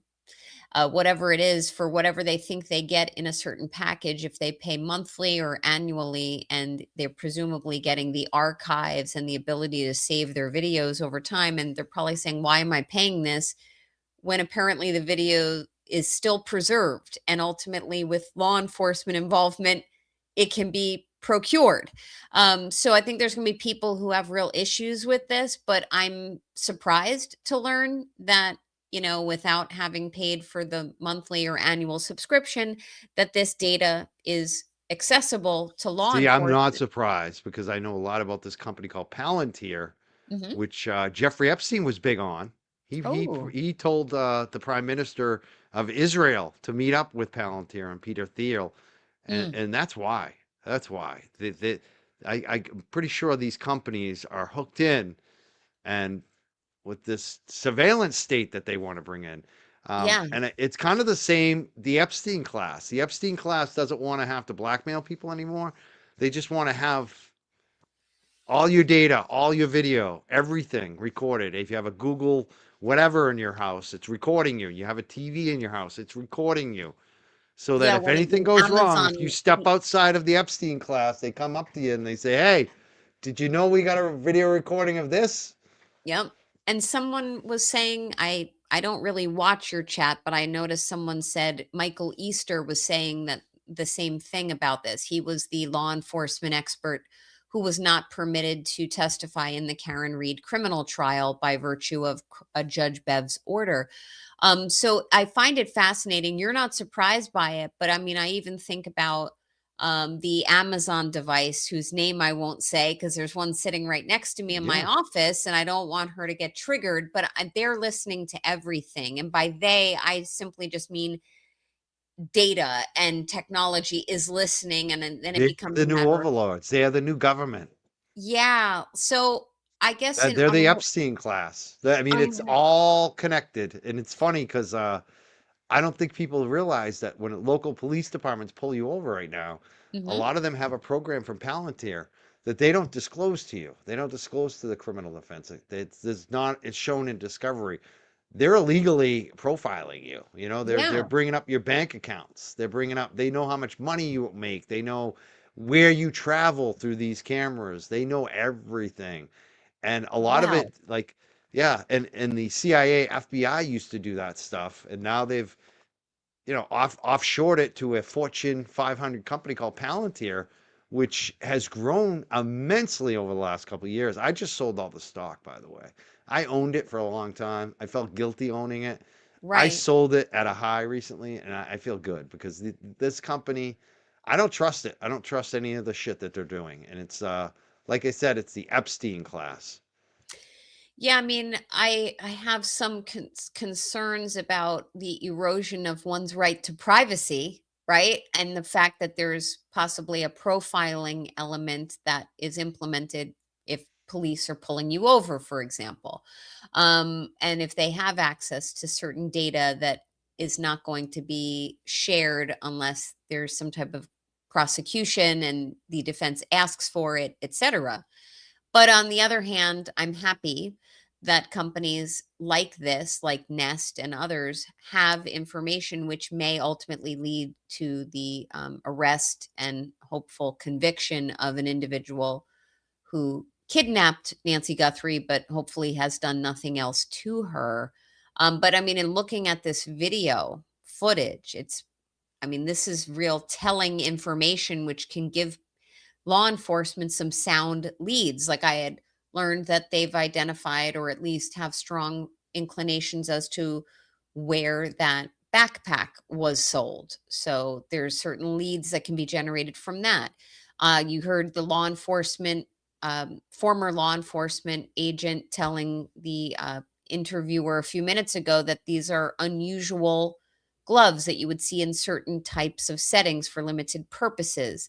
The eyes, which and facial structure, which may have led law enforcement down Carlos's path based on witnesses' statements. So I'm not saying that looking at the eyes is a real indicator, but it could be. We don't know.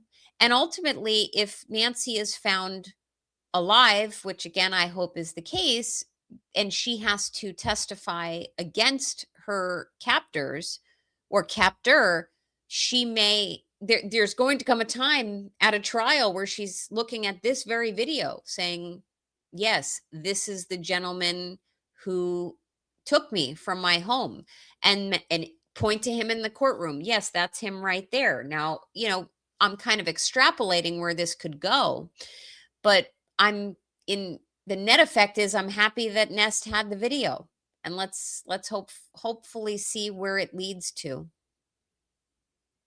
Yeah, definitely. We'll see what happens on this. I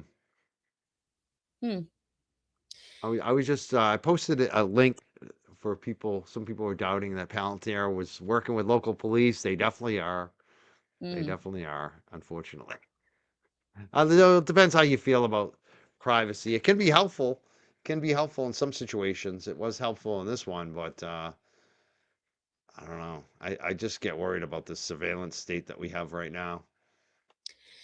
Yeah, I mean, I'm a strong proponent in terms of privacy. I don't feel that law enforcement has, or the nation, local governments, the national government, I don't think they have a right to just willy-nilly look into your personal life and make their conclusions and deductions from that, or impose their implicit biases on that.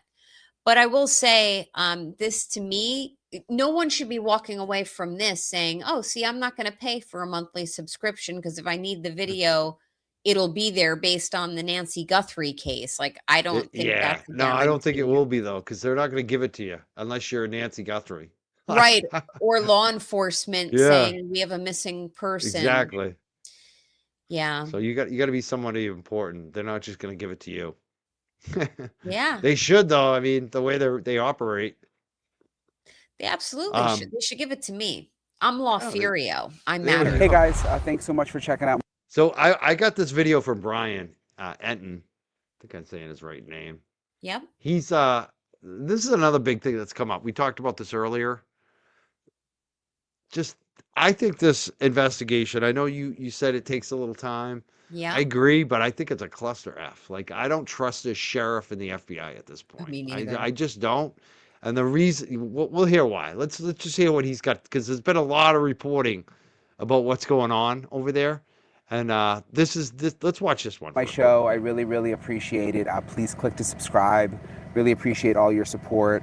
I am here outside Nancy Guthrie's house in Tucson, Arizona. It's now day 12 since Nancy Guthrie went missing. Nancy's house is behind me. I kind of just came up here to, it's so hard to find shade here. So there's like some shade under a tree here. So I figured I would just talk to you guys here and go over all the latest developments of the last 24 hours or so. And it seems like every day sort of starts out slow in the morning and then new things happen and develop, which I guess is a good thing. It shows that there is at least what appears to be progress in the case, or at least, that investigators are working hard.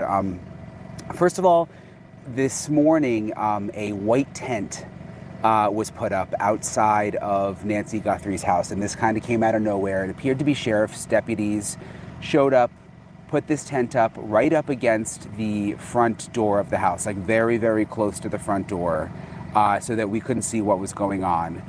We saw one of the investigators go in with what looked like photographic equipment, but then what was interesting was and we zoomed in on this, there was another investigator that went in with what is called a forensic height board, which I never heard of before, a forensic height board, which has measurements on it, and I am told they would use that to try and figure out the height of the suspect. So basically they would go back and look at the surveillance photos and videos and then use this forensic height board to try to determine how tall the person is. I'm also wondering if they were possibly looking at blood, doing more testing on the blood, how far apart the blood droplets were. Because remember, we went up there and got the video of the blood before, when they opened up the crime scene the first time, but it wasn't like a pool of blood, if you guys remember. It was like blood droplets in different places that went from the door all the way out to near the driveway. And we don't know if they were also testing that. And the other thought I had at first when they put the tent up is for the first time there's rain in the forecast tomorrow. So I thought maybe they were just covering that area because rain is coming. But that doesn't appear to be the case, because within a couple of hours they took the tent down and they were gone. And the most interesting thing that I noticed was the forensic height board, which again would indicate that they were trying to figure out the height of the person who was seen in the surveillance video. I also want to mention, before I get any deeper into what I've seen today from the investigation, Savannah Guthrie did post a new video on her Instagram, and it's just so heartbreaking. It shows just older videos of her mom, Nancy, and again, it just reminds you of the fact that this is a real person, that this is a real family suffering, and just how loved Nancy is by her family, but also by people in this community here in Tucson. And Nancy and Savannah wrote, "Our lovely mom, we will never give up on her. Thank you for your prayers and hope." And she posted that old home video, which, you know, I think I've told you guys, I get so wrapped up in the investigation and running around to all the different places and trying to stay on top of everything. I just like to remember that, you know, this woman is loved by so many, and I just think about what her family is going through right now. So I want to read you the latest update from the Pima County Sheriff's Office that just came out a little while ago. They are saying investigators are requesting all video footage that includes vehicles, vehicle traffic, people, pedestrians, and anything neighbors deem out of the ordinary or important to our investigation from January 1st, 2026 to February 2nd, 2026. So they are looking for any video now going all the way back to January 1st, well before Nancy went missing. An alert was just sent via a Neighbors app to users within a 2-mile radius of Nancy Guthrie's residence near East Skyline Drive and North Campbell Avenue. And I'll put the link below, but there's a link where you can submit this video. It says investigators are reviewing all videos submitted by neighbors, including any new ones that come in. So again, they're now going back all the way to January 1st, 2026. So well before Nancy went missing, looking for any video that anybody thinks is unusual, which is interesting. They're trying to see, obviously, if this person has been in the neighborhood before. The other interesting thing is, one of the neighbors out here told us that when the detective came to their door looking for ring video, they specifically asked for video from January 11th between 9 p.m. and midnight. Why they were zeroing in on that specific time, January 11th between 9 p.m. and midnight, I don't know, but that is clearly a time frame that they are also interested in, that they didn't put out publicly, but that is what one of the neighbors told me. Let me go back to the latest release from Pima County Sheriff. The Pima County Sheriff's Department periodically uses the Neighbors app to contact residents with home surveillance cameras. Requests will come from Pima County Sheriff's Department with a blue check mark. So they're sending this alert out within a 2-mile radius of Nancy Guthrie's house, which is behind me. So 2 miles all the way around, looking for any new video.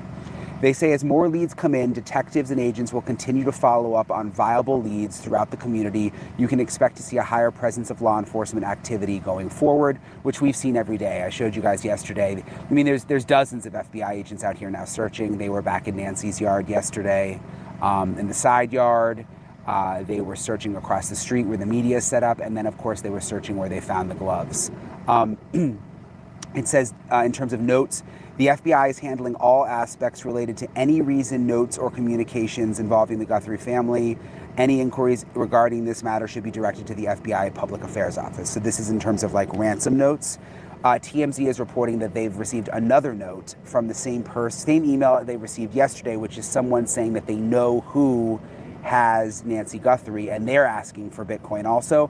Look, I'm skeptical of these notes. They could be real, but the fact that they're being sent to TMZ, and there's obviously people trying to take advantage of the situation. We already saw the one arrest. There's people trying to take advantage of the situation and make money off of all of this. So I don't know. Could they be real? Yes, I'm sure police are looking into it. The FBI is looking into it, but I don't know what I make of these TMZ notes. They're saying there are no press briefings scheduled at this time. Sheriff Nanos is not conducting one-on-one interviews and remains the sole department spokesperson. Should a significant development occur, a press conference will be called, and you will be notified via email and our X account. Also, I'm learning, remember we told you yesterday about the glove that was found off of the main road here about 1.5 miles from Nancy's house. It actually is a pair of gloves, I'm told. Like two, a set, 2 gloves. And it's a main roadway. That's the other thing. It's not just like a side street like where Nancy lives. It's a main roadway, and it was a search team that found it right along the road. And you're going to hear in my interview in a second with the former SWAT team member and former deputy who's worked in this area in this county for decades. But he's skeptical of these gloves, and I think I am too. I mean, they could be real. They bagged them. They sent them off for testing. They could be connected, But the fact that they were on a main roadway and that they hadn't been spotted for 11 days makes me skeptical. And also that those black gloves are used in so many different ways. I mean, one of the guys out here was telling me, I use those exact gloves for barbecuing. My friend who's a cook said I use them, at the restaurant. Hairdressers use them.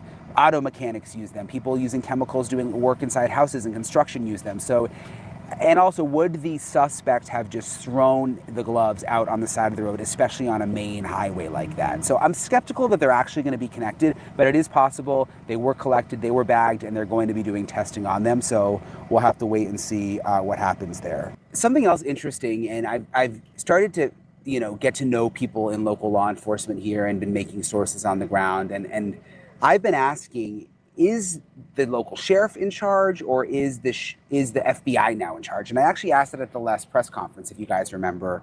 I asked the sheriff that, and he kind of just beat around the bush and said,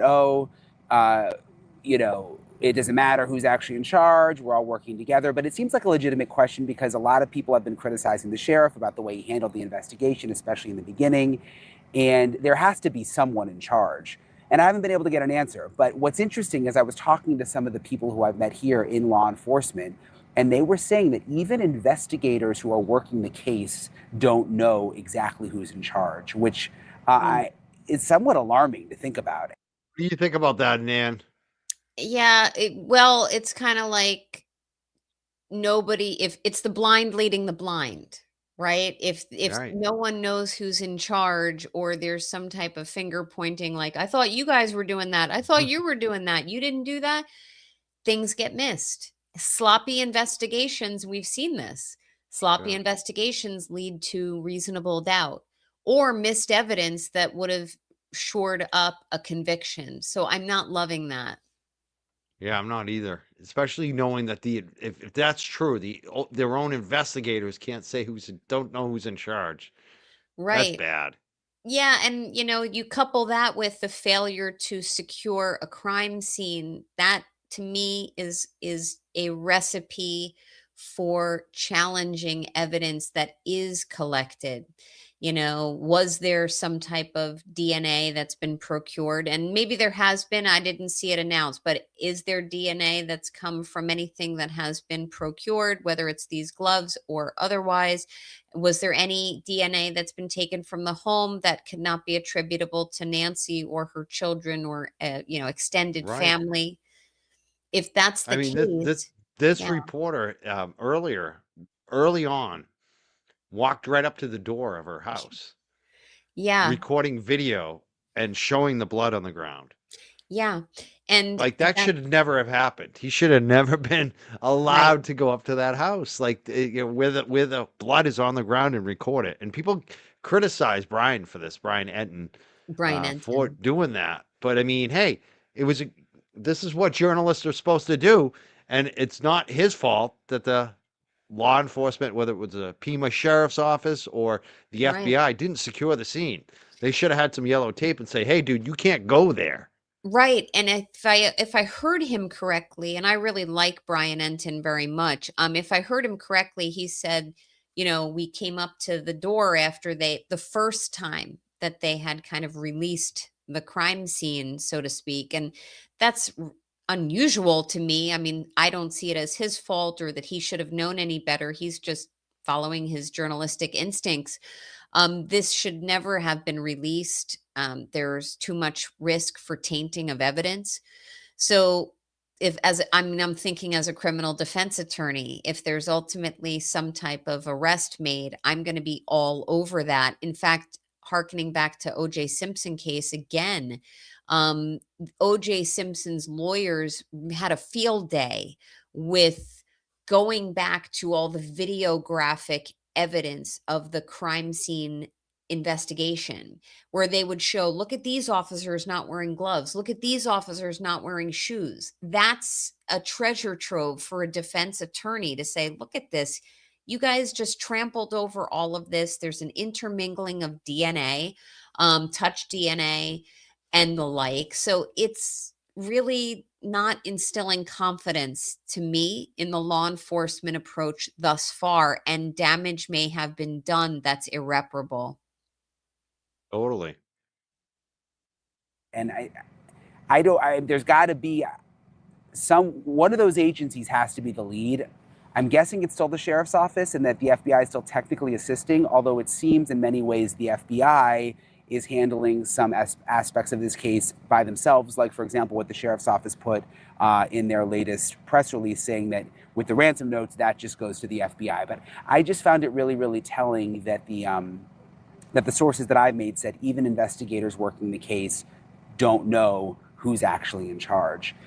And one other thing that's interesting is there's this other Ring camera video that has now surfaced that we've confirmed. We sent it to the sheriff's office and they responded that they're looking into all videos. And this video is interesting because you see a person with a backpack, and some people have found similarities in the video to the person at Nancy Guthrie's door, although there's no confirmation of that. And that's one of the reasons that we're blurring the face, just because the police aren't saying that. But you see the person with a backpack, they go up to a gate, and it does look suspicious at the least.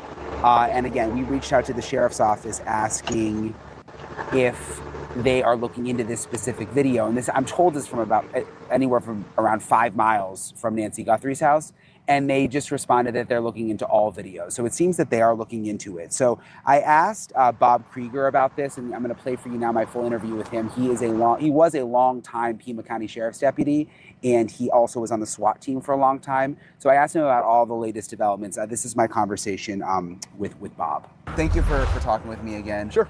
First of all, we saw this tent go up this morning right outside the front door of Nancy's house, kind of like almost like sealed to the front little entryway. Okay. And it was up for a couple of hours. We saw them go in with what looked like maybe photographic equipment, but then also like it looked like almost a chart, like a measurement chart that they took in there.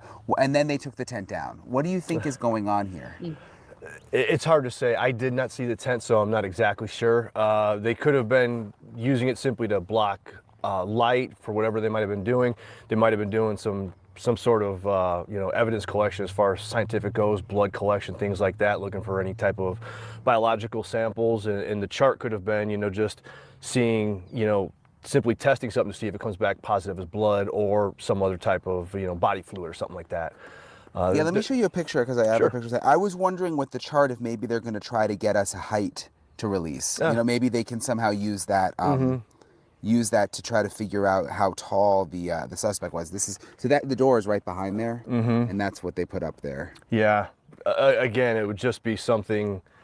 There's a million different reasons, quite honestly, and it could be simply to keep the prying eyes out as well. For something they were doing. Yeah, exactly. Are you surprised that this just randomly popped up? I mean, we're day 12 now? A little surprised, yes. The fact that they're doing anything still, it's still good because you want to follow up on any lead, but it's unfortunate that it's been 12 days since you had that initial bite of the purest apple you're going to get. There was literally a pizza guy that walked up there yesterday, so there are so many contaminations, chain of custody issues at this point. But it still doesn't matter because you still might get something that's valuable. It never hurts to keep trying. In terms of people, you mentioned the pizza guy walking up, that got a lot of attention. We were able to go get video of the blood initially just because it was open.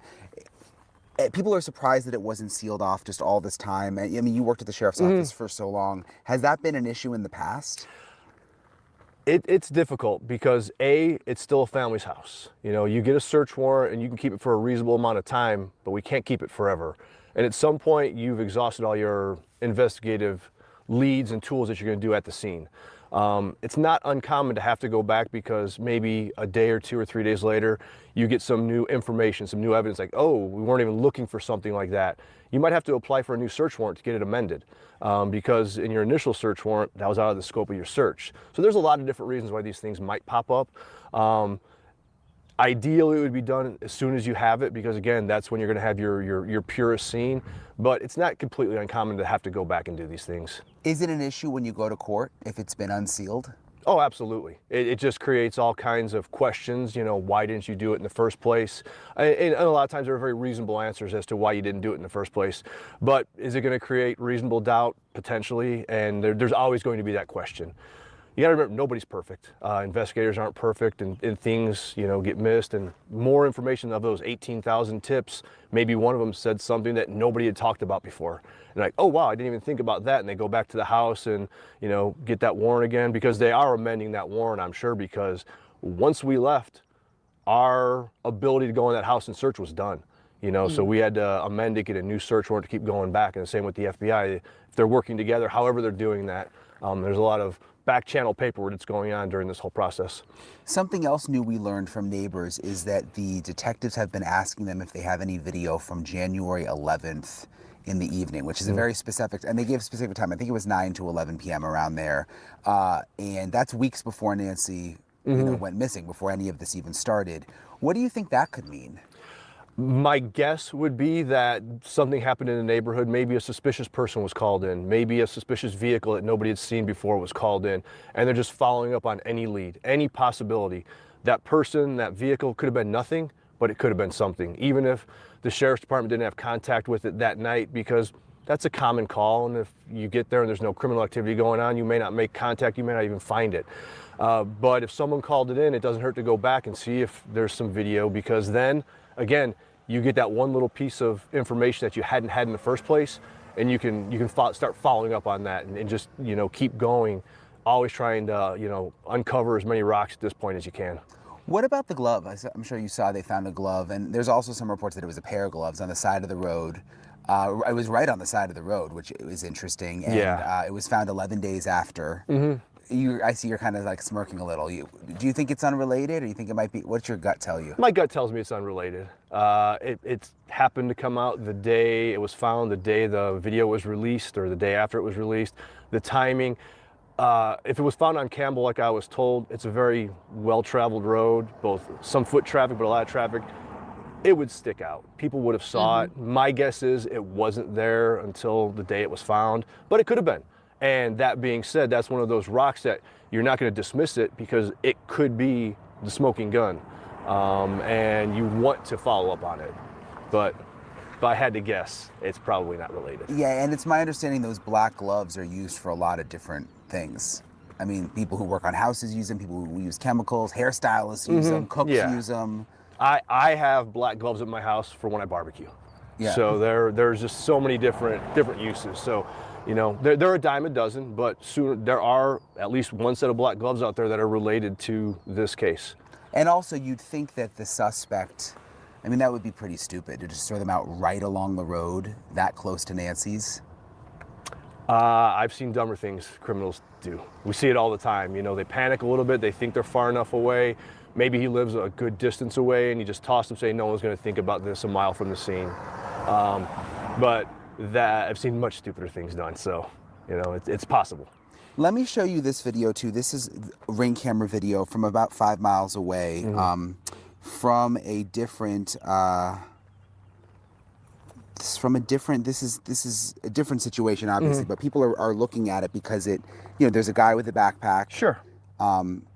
What do you think? I mean, tell me what you make of people are making the comparison, obviously, but you see he's got the backpack. He goes up to this gate. People are saying that the jacket looks similar. Yeah. I would agree on a lot of those things. The jacket looks similar, the backpack, the way the backpack's loaded up. That was one of the first things I noticed with the initial video. Dude looks like he's got his laundry in his backpack. There's so much stuff in there, and it's consistent with that one. It could be a coincidence, but at the same time, there's a lot of things that why would you not look at that? 5 miles, while it's a good distance away, it still could be related. You know, bad guys don't have boundaries. They'll go from one spot to another, away from their areas where they feel comfortable at, if, you know, obviously, especially with something like this. One thing I noticed specifically with the first backpack is the fact that he wore the strap across his chest, which isn't real common for most people. Most people don't even know that strap is there. And I would love to see on that second video if that strap was there, because that would be a consistent issue that most people don't wear. They just throw their backpack on Yeah. and go. Because, you know, I've backpacked, so I've used that. You use it for stability, for support. There's reasons for it. Hook your thumbs on. So there's some consistencies, and why wouldn't you follow up on that? So hopefully whatever law enforcement agency responded to that call, if they did, there's something to follow up on there. That's a good point, though. I've never snapped mine. Yeah. I mean, most I don't know, people is it for hiking most? I don't know. Yeah. It's to distribute weight. Yeah. And this is the little part in the front, you mean? Yep. Yeah. Yeah. And it was literally the first thing I noticed about the backpack when they Interesting. walked up to the door. Yeah. A couple comments on the pizza. Number one, a comment came in that apparently a fan of JLR was the one they wanted to deliver to JLR because he's been covering it.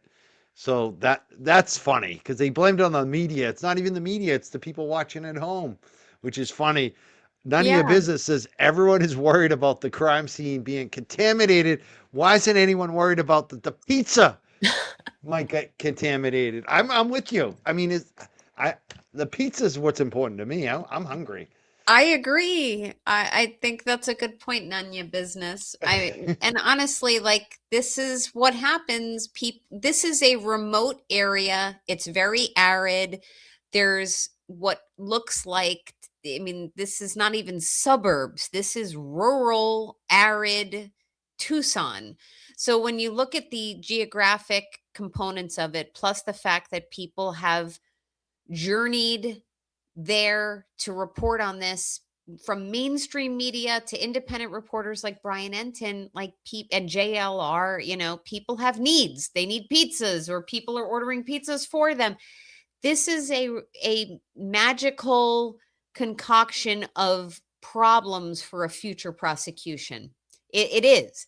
And just a quick comment, Mike, on the tent-like structure that was built around the front doorway. The vibe I got first when I first heard about it earlier today was, ooh, they're going to have an announcement. But the next vibe I got when I saw they didn't have an announcement was they're going to be schlepping in specific types of investigators. And it looks like that the latter is true. Like, they had someone come in with that forensic height measurement tool. They probably had other types of photographers and the like coming in and out. And they want the privacy of doing that because people do draw inferences from who comes and goes from the property, and whether or not they're wearing FBI apparel versus local law enforcement apparel. So, and that's evidenced by the fact that the tent was removed. We did see that, by the way, with back to the Koberger investigation in Idaho, like when they didn't cover the doorway and people were coming and going to take pictures and measurements and to build 3D models of the home at 1122 King Road for Koberger's case, like, people start saying they're whether it's independent media or armchair detectives are like, ooh, look who's going in there. Look at the tools they have and what are they going to do with it? And it does tend to spur on a lot of gossip, which can lead people down the wrong rabbit holes. Totally. I mean, everyone's speculating from mainstream to independent media. Yeah. Everyone is speculating on this. This is like a real whodunit.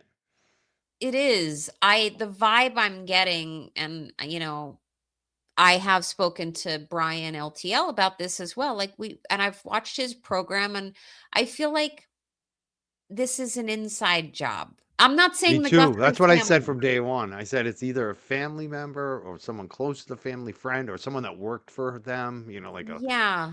And I don't disgruntled, mean like, to yeah, malign the family when I say this. I'm simply saying it feels too close for comfort. totally. So whether, like you were saying, whether it's someone in the family or connected to, that's making more sense to me. That's almost always what it is. Anyways, I Or mean, someone locally involved, like someone said this is organized crime. I mean, it could be. It could be, but that's the less likely. Is what I you know what? There's another comment though that I want to make on this, Mike, because I did see Megyn Kelly, who's, you know, a little bit of a controversial figure, celebrity, podcaster, lawyer, whatever you want to call her now. remember Trump said she was. I'm not even going to say what he said about her. That's right. But now she likes Trump again. Talk about Does she? Stockholm It's a syndrome. love-hate relationship they have. Yeah. I actually really liked the movie that was kind of made about Oh partially yes, that was good with Bombshell. Nicole Kidman, and yeah, that was a really good movie. The Australian actress as well was in that, who was very Yeah, good. Nicole Kidman. Well, Nicole and, Kidman, and then there's the oh, I know the younger one. yes, who The one that was played in the Barbie movie. yes. Somebody put her name in the chat. I don't remember Yeah. the actress's She's name. beautiful. She's beautiful blonde. Beautiful. She was also in the Wolf of Wall Street. But That's anyway, right. that's a great movie. I really liked that movie, and I I thought did too. That was a good John movie. Lithgow especially was great in it. And wow, the other actress's name is escaping me, who played Megyn Kelly. But the point I was getting at is Megyn Kelly recently, in recent years, did I think was for about a year. She did reporting on one of the morning shows. She was an anchor. Yeah, Margot. Oh my God, what is the woman's I think last is it name? Margot her last name?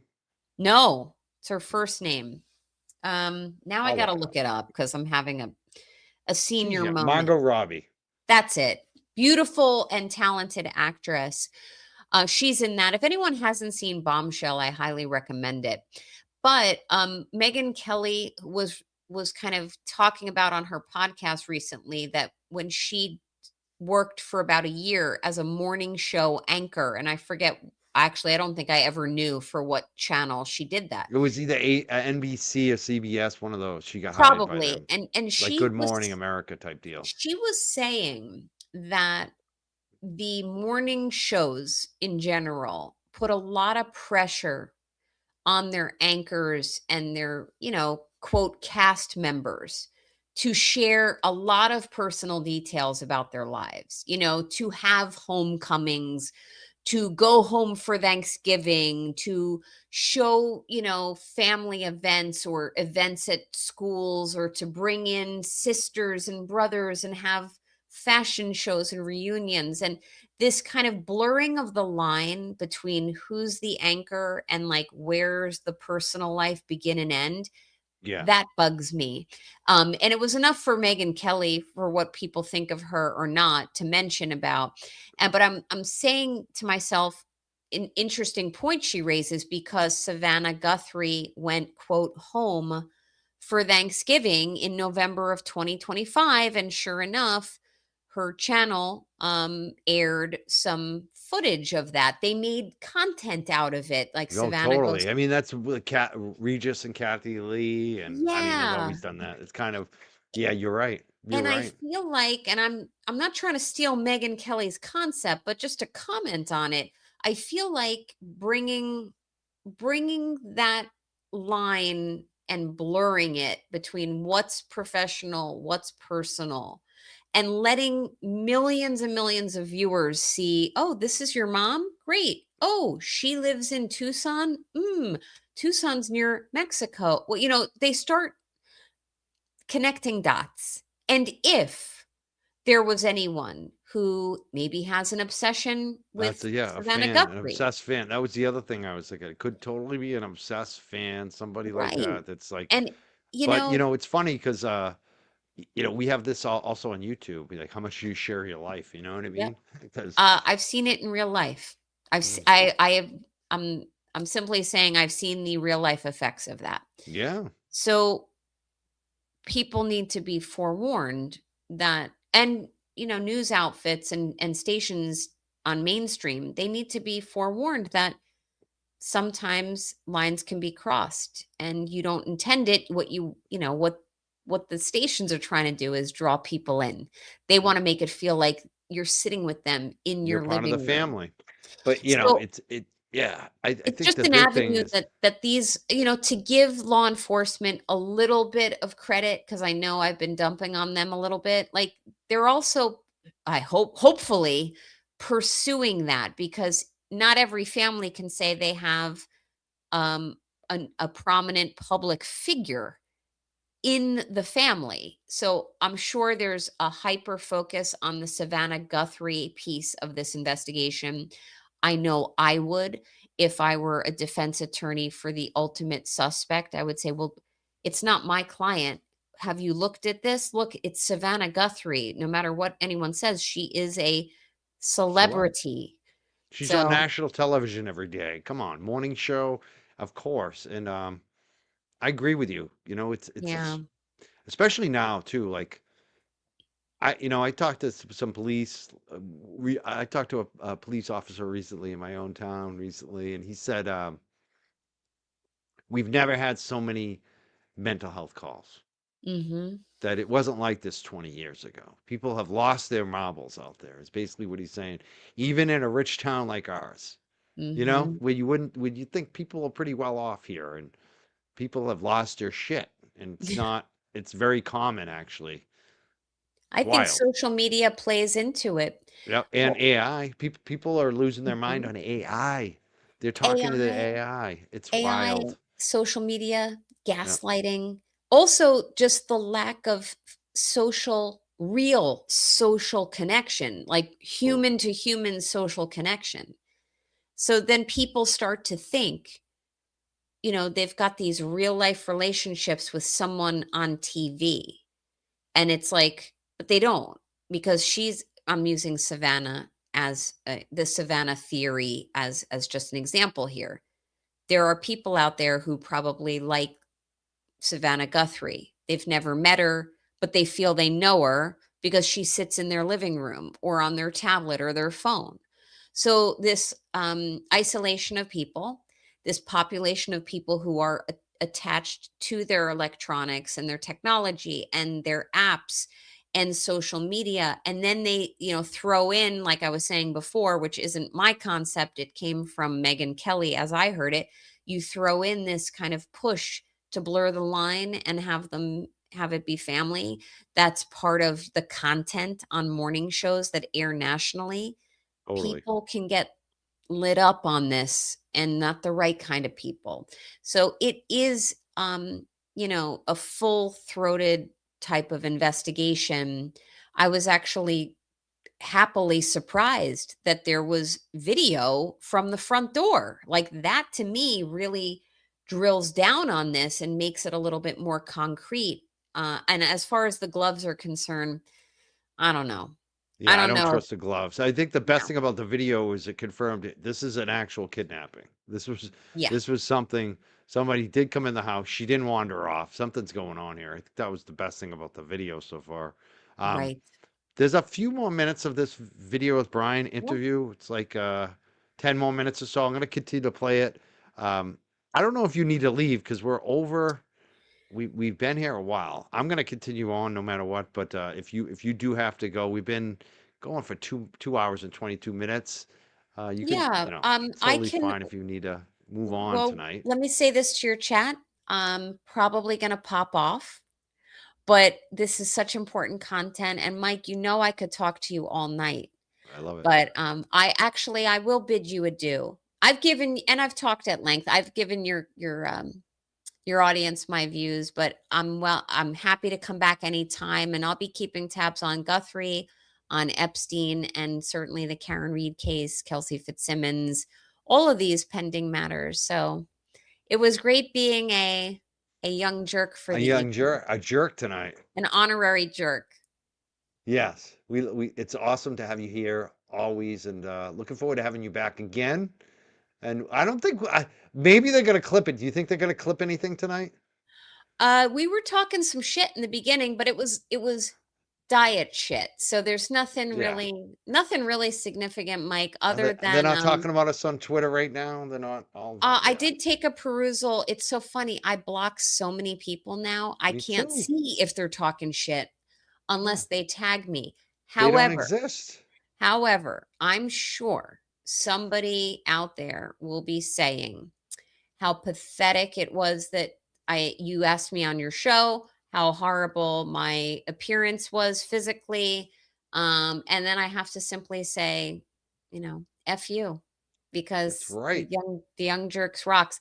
I definitely love our vibe, and I just block out what the haters Yeah, say. we need to do more. I'm gonna Yeah. hopefully like I want to start inviting you on more often, and I'm it's I'm just always just a text away, perfect.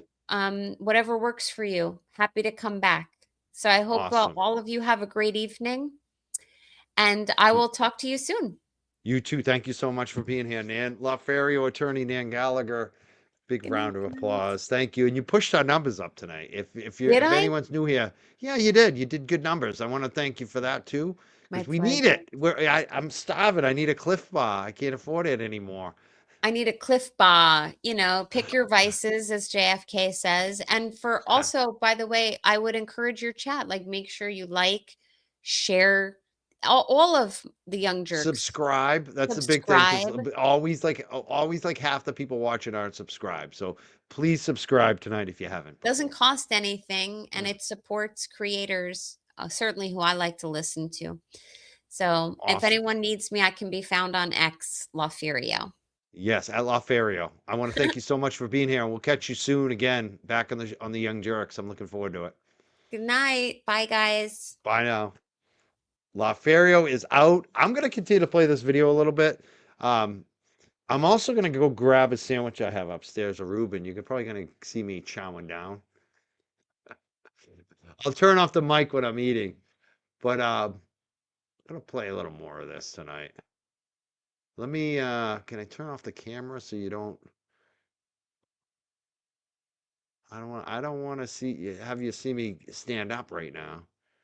It'd be jarring. Hold on a second. There we go. But I'm still here. Yeah, I got a Reuben. I didn't actually buy it. My girl did. It's like one of my favorite things. It's like what I wanted and didn't know I wanted. It's so funny. She knows me better than I know myself. So what's the sense? I mean, you live here, obviously. You were in law enforcement for a long time. You have a lot of friends. Like, people keep asking me what my feeling is about this, and I have a hard time saying because I don't know what they know behind the scenes. It's hard to say whether they're back at square one or, I mean, what is your overall sense? Well, I don't think as far as the investigation goes, they're not at square one. You have to follow up on everything. I'm sure there's multiple teams working different leads, and because everyone's not just focused on one thing. You have to divvy up the labor. If you don't, you'll just be turning your wheels and go nowhere. So I'm sure there's folks looking here, looking there, going down to Rio Rico, up north, wherever it might be, wherever the leads are falling. I'm sure there's some frustration, but sometimes, quite honestly, investigations, they don't happen overnight. You wait for that bit of information, that intelligence, that piece of evidence that you didn't have, and suddenly now we've got something. You just look at the individual in Rio Rico a couple nights ago. Prior to that, everyone thought we had nothing. Well, that was something. Turned out to be, who knows, it might have been nothing, it might have been something, but it's another stepping stone to keep going. I'm, again, sure that there's some frustration on the investigators' parts. I'm sure there's, demands being asked of them from all around, and I'm sure of this, that they're doing their best. I'm sure they're working long hours, not sleeping much, and doing what they can do to just keep going with this. And the pressure, too. I mean, imagine doing an investigation, and I was thinking about this morning. I mean, we're literally following them around, not me, but a lot of media is following them around everywhere. Oh, yeah. Drones are up. I mean, every little thing they do, they can't really do in secret. Exactly, and that's a difficult part on the law enforcement side. A lot of things we don't want the media around seeing what they're doing.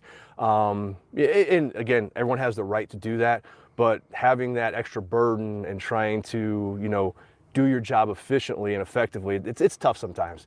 I know when the SWAT vehicles left the other day, immediately people knew about that, and it's like, having my SWAT background, I knew the frustration they felt, and those things don't go fast, so we're not outrunning anybody. Yeah. So you were on the SWAT team. Yeah, right? for 25 years. For 25 years. So what do you, I mean, are they all on standby in a situation like this? Because at any moment it seems like they could find, right? I mean, absolutely. They could make that call. The team is the Pima regional team is always on standby, like most teams are. I'm sure there's smaller elements ready to go at a moment's notice between the Pima regional SWAT team, FBI, HRT, probably the Tucson Police Department. Those are the three main teams that are going to be working something like this, just so they can help each other. Yeah. And luckily, we have great relationships with all those agencies at the tactical level, because all we want to do is solve the problem and do what we can do to get Nancy back and to hopefully, take into custody whoever was responsible for it. Yeah, and I confirmed the FBI hostage rescue team is in Tucson, which that's an elite. I mean, that's an elite team, right? I mean, they're like the ones you see in the movies. They are. They're well trained. They're prepared, just like the Pima Regional team is. We've trained with them in the past. I personally trained with them in the past. So, you want to have the best of the best when, you have to go on this is a very low frequency, high risk type of mission, and it doesn't.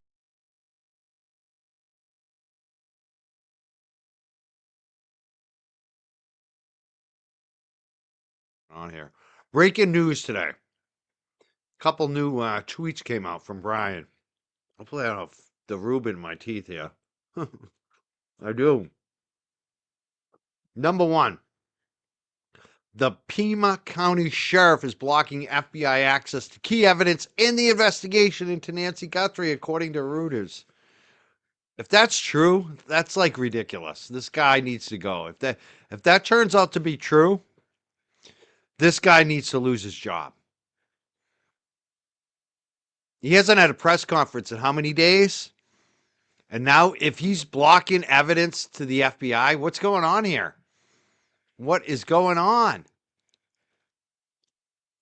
And then there's another update too. This is a good one. New suspect, this is from Brian again, Brian Enton on Twitter. New suspect description from the FBI. The suspect is described as a male, approximately 5'9" to 5'10" tall. So he's around my height. I'm on the 5'10"ish side.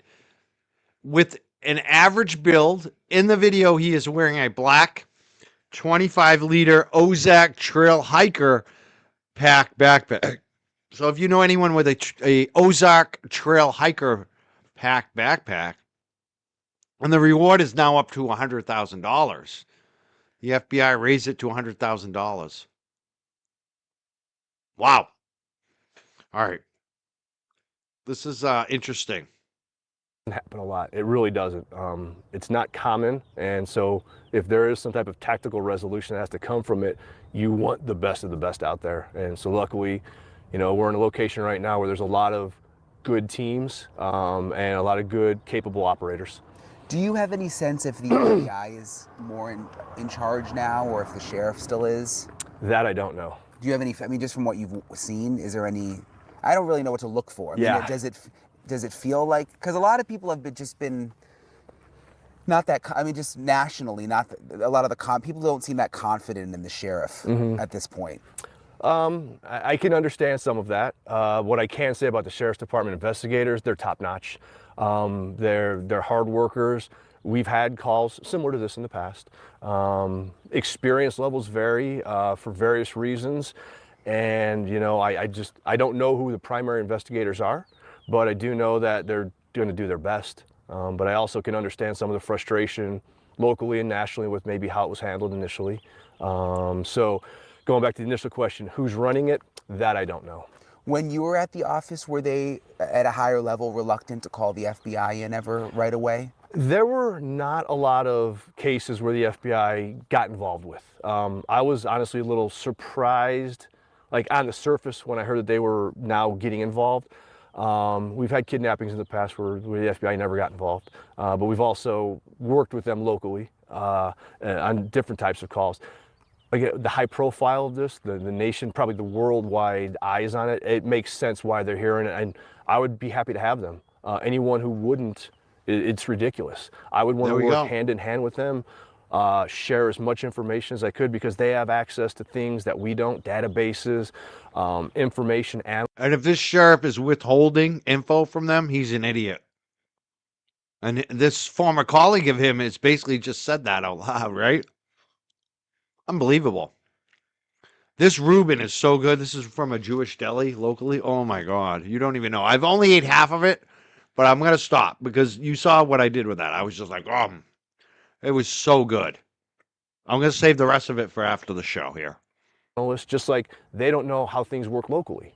So putting those two together, if you are not working hand in hand and like sharing every bit of information at every second, you are failing. That would be where the failure would lie. And I don't know if that's happening. I hope it's not. I hope egos aren't getting involved because there's too much at stake. And when egos get involved, things don't work as efficiently as they should.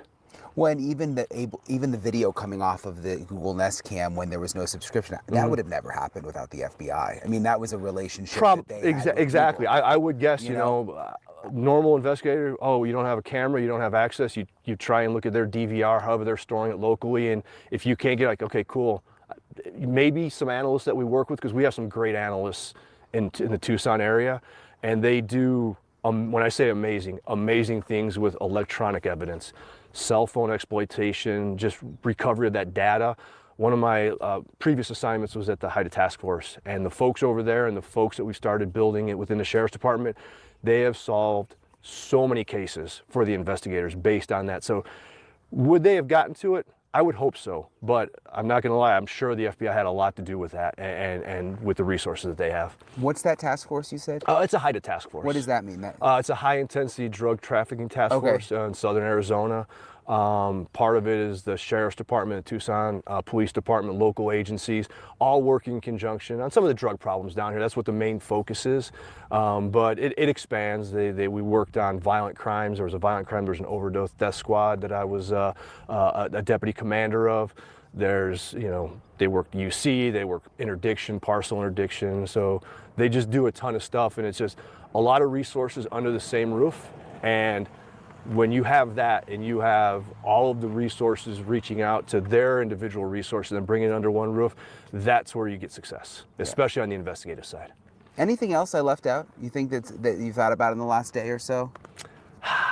No, just hoping that tips that keep coming in produce something, get us closer to finding Nancy, finding out what actually went on, and really hopefully electronic evidence or someone's like, hey, I think this might be this dude, because between the two videos, someone knows, especially the second video, even if that person's not involved. It's another lead, and maybe he knows who did this, because bad guys talk. They talk to each other, they talk about what they did. That's what's a little surprising about this one is in most of these types of cases, a bad guy will tell another bad guy friend what they did, and they're like, yeah, they'll get mad at them and they'll call the police and say, hey, so-and-so did this, and then we get a lot of breaks that way. With all the blood drops that we saw at the front of the house now with the tent up, would they go and test every blood drop, or do they just test some of it? I can't speak for the individual investigator. I would hope they would take samples from each one. If it was just a pool, you would probably take a couple samples from various locations.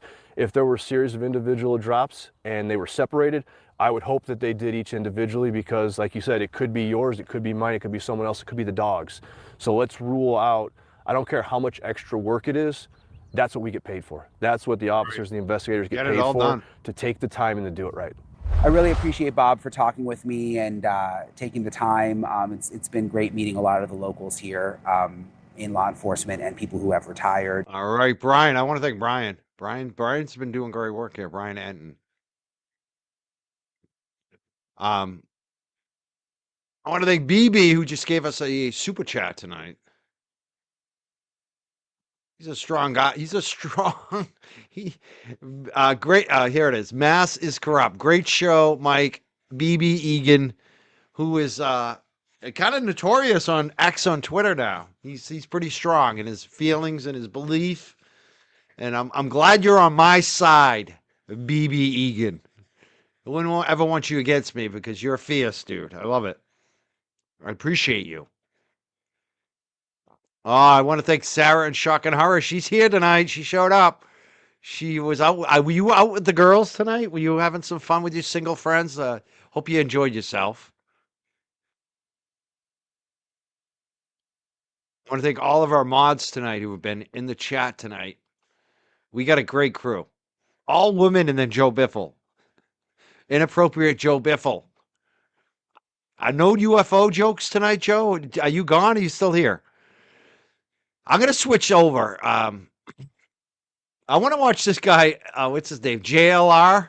Again, I don't want to hear anyone coming at me saying he did this in the past. He shouldn't show his shit. Hey, he's got some good videos. And that's what we're about. I want to thank JLR. And you know what? I'll say one thing I know JLR was right about. There's a guy that a lot of us don't like. He was right about that guy, wasn't he? Yeah, he sure was. This guy's been cleared. Law enforcement has cleared this guy. So that is coming out now the last 10 minutes. He has been cleared, not involved whatsoever. According to NBC, they say 2 law enforcement sources tell them that this guy has been cleared. So he's not involved. Just a rando, unrelated guy. He's been cleared. So remember this guy.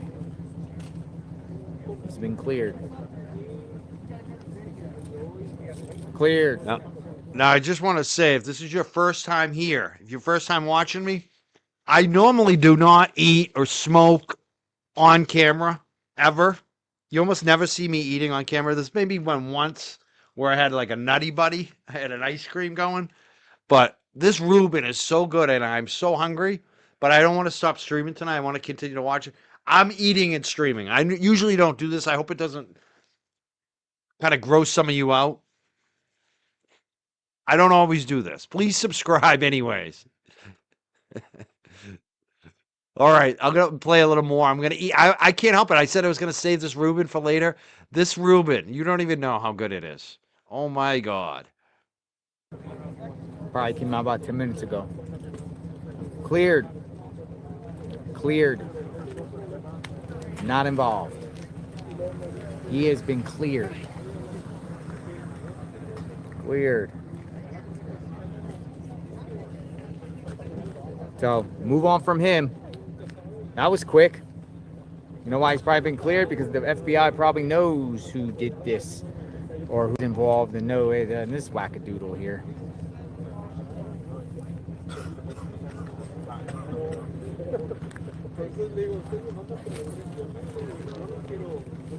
What do you think? Can we get a different view? What do you want to see? Here, I'll go down here a little bit. Can we get a different view? Yeah, we'll get the sunset view. No self-control with the Reuben here.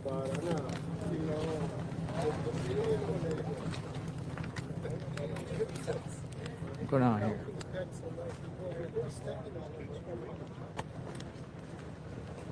View down the street. Just see who's coming around.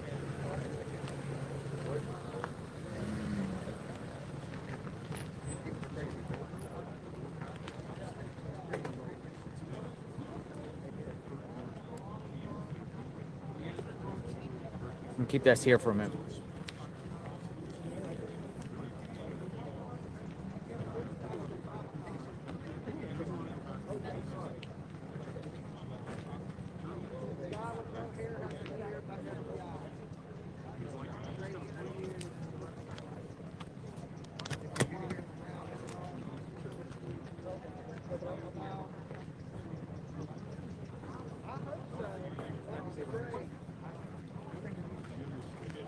Oh, somebody, Amazon.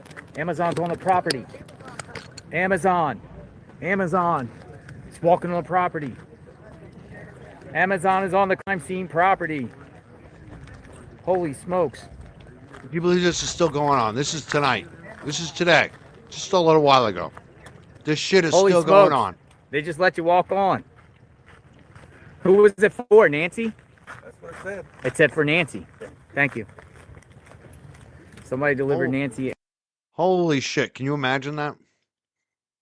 A lot of us have like those Amazon subscriptions. So if you get dog food, thinking of what other items you might have. I get my coffee through Amazon. You know, the coffee pods for the espresso machines. Some people just have it on a subscription basis. So, and the Amazon guy delivers it. I can't believe this shit's still going on over there. This is incompetence. This is total incompetence over there. In Amazon.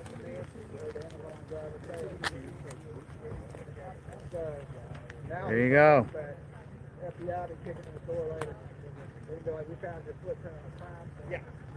Amazon guy just walked right up into the driveway. I mean, how are people supposed to know? If you don't know it's a crime scene, you don't know it's a crime scene. It's like the pizza guy. The pizza guy. He parked 3 miles down the street to deliver that package. Yeah, he's like, I'm not getting stuck over here. There you go, folks. Amazon back on the property. Somebody else. We were just talking about the Amazon drivers too. Yeah, we were talking about the Amazon drivers. I mean, how's people able to just walk onto the house? This is crazy. Yeah, he walked on the property again. But he handed law enforcement the package. He just took it from He said it was addressed to Nancy. I mean, this should have been yellow tape the whole time.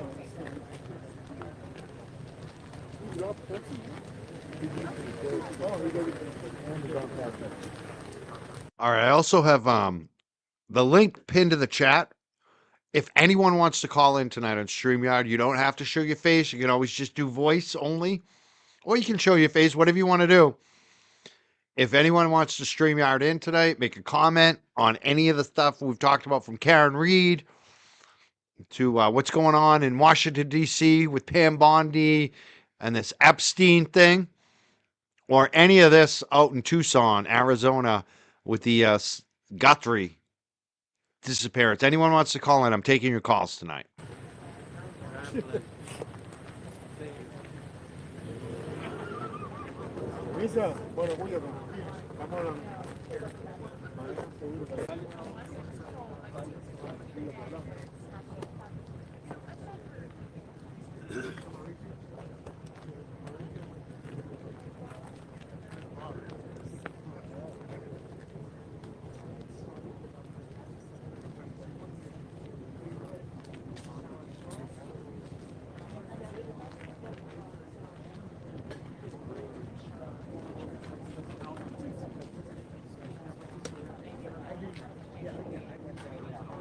I want to know what you guys can tell me about Dolly Vision, because I don't know shit about him or any of these guys like JLR, and I really don't know these guys.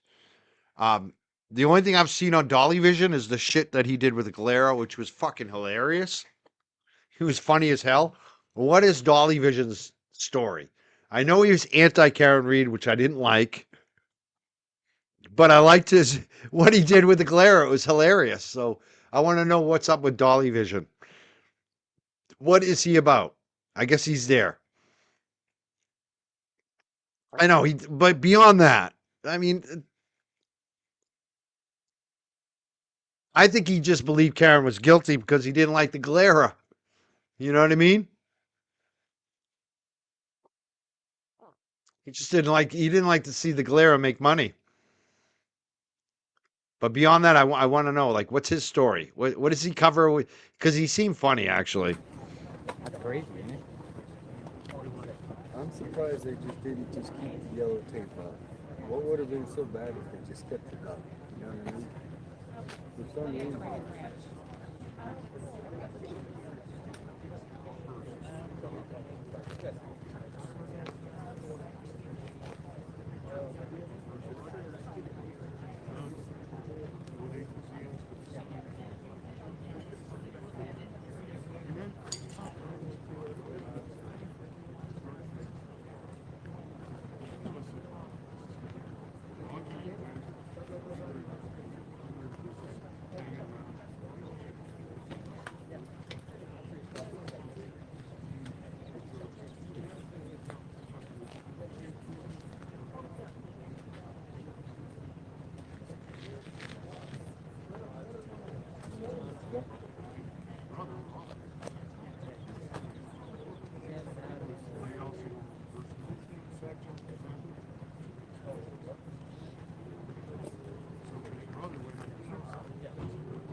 Eat the pickle. Now they can really clip this one when I'm eating the pickle.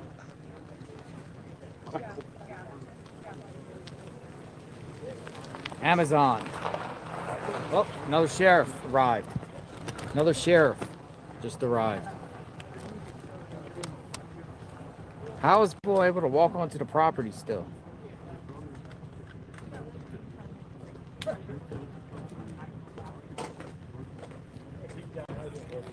Crazy. Shift change. Shift change. Shift change.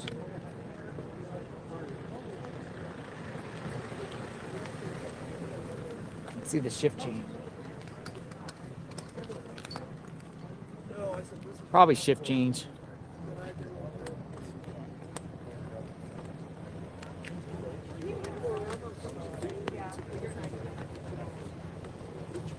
Shift change. You need to talk to Ricky and ask them. Maybe setting up a time to get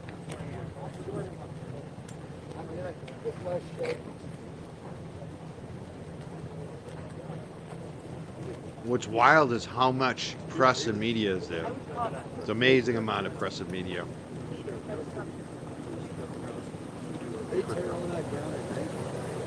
Sarah, you. Oh man.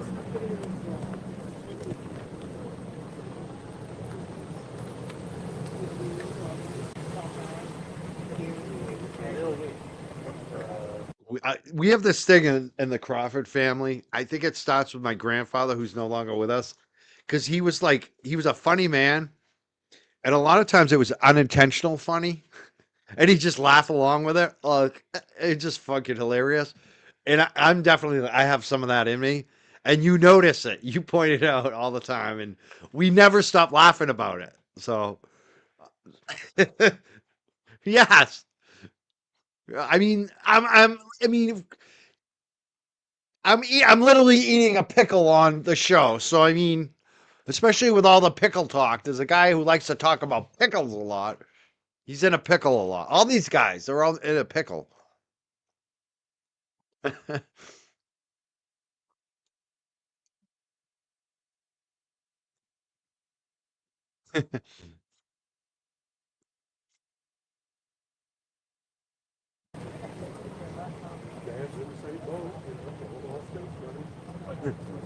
Yeah, I was eating it the long way. We need to stop, ladies. We need to stop. We're getting erotic over here. Homie.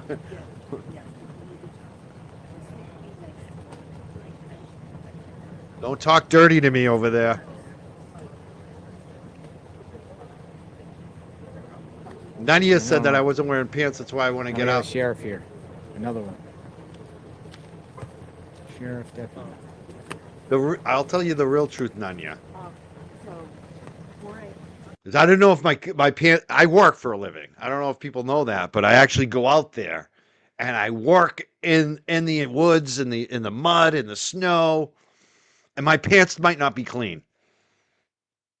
And for some reason, it really offends some people when my pants aren't clean. So I didn't check to see if my pants don't have any salt on them from walking through the woods today. I'm a real man. I actually get out and work. It's funny how some people get upset that I work. Like that I can't believe that, because somehow is a topic of discussion with a lot of these people that I walk dogs, that I work. And the ones that have pointed it out and discussed it, they don't fucking work. You can't. That's how upside down. That's why when I'm with Nan tonight, I know she gets me because we're from Gen X. I don't understand some of you people out there. I just don't. I don't get the classism. I don't get where you make fun of someone for working when you don't work. When I grew up, that don't fly. That don't fly. The dude who works at McDonald's is up over the person who sits at home on their fat ass doing nothing all day. And I got 3 gigs. I got YouTube, I got my dog walk business, and I got the radio. So I work fucking 3 jobs. So some of you people who are clocking me and saying, why weren't you there for this? Or why? I'm working 3 jobs. What are you doing? If I had time, I'd do a 4th job. I'd be writing again. I'd be reporting news. I think I'm a pretty good, and I also do have a 4th job. It's called a family and a life. Yeah, I respect dirty. Exactly. That's the funniest shit of all. They made fun of my pants, that my pants were dirty. I'm just like, where the fuck did you grow up? I thought you grew up in a tough place. Oh, I get it. No one worked around you. Like, I don't fucking get that. I don't get that kind of. Where I grew up, if your pants were dirty, it's like, what are you working in an office? Like, and that wasn't even a dig to say you worked in an office. It just was expected that you work somewhere. It's so funny. Some of these people out there, like that's how you know how weak their attack of. Like, that's the best they got. They made fun of me because I made too much money at one point, and then he's got dirty pants. He works. He's out there in the wilderness walking dogs. He rushed over to cover this after he was working all day. Holy shit, he's such a scumbag. Like, you're over there getting your car towed. You know what I mean? It's like, what?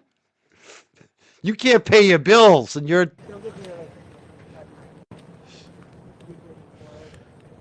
fucking people. And I can't believe the audience that eats that shit up. It's like, how dumb are you people? Not my audience, not the ones who are here, but these bunnies. The bunnies are brain dead. Fucking brain dead. I'll be right back.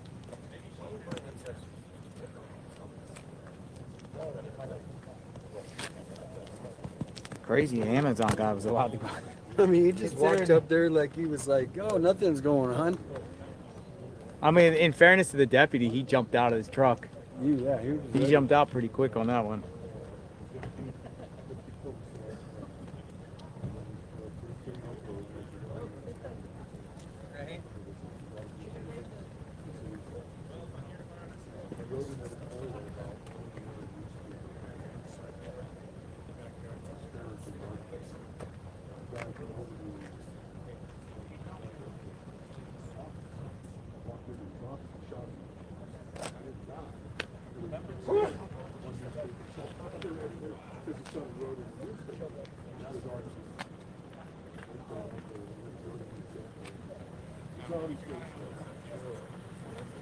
Who's sending Nancy packages unless she ordered that before this happened?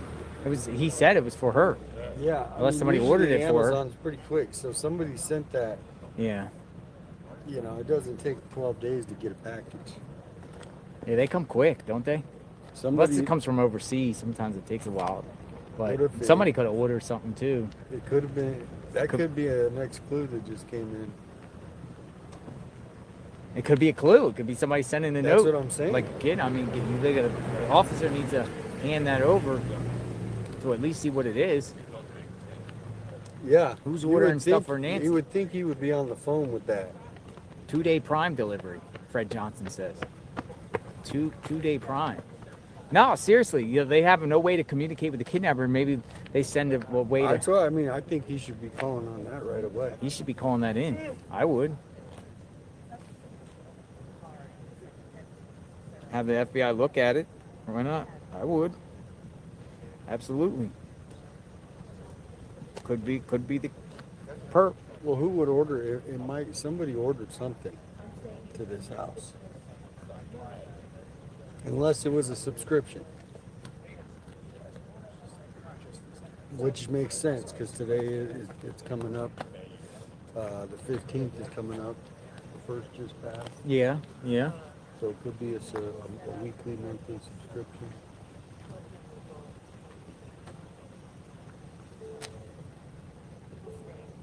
Hi there. You're back.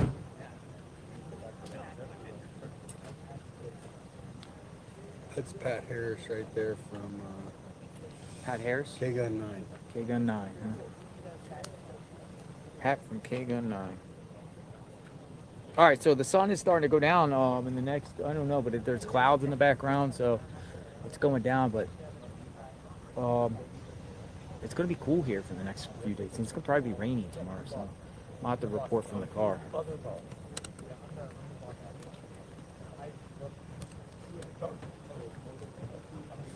He's going in his back. I hear some stuff. What's he got? Bags. Oh, he got bags, evidence bags or something. Dude, he got bags. Dude, they were like evidence bags. It was probably the mail or something. Dude, he was handing them to them. There was two of them. 2 evidence bags. They didn't look like regular bags, man. They looked like some sort of bags or something. Stay safe.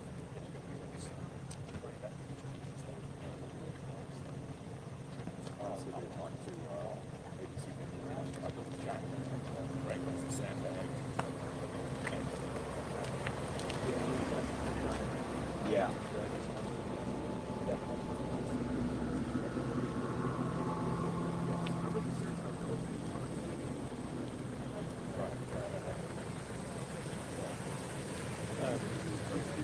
Dude, those were like, I don't know what type of bags they were, but they were like traffic jam.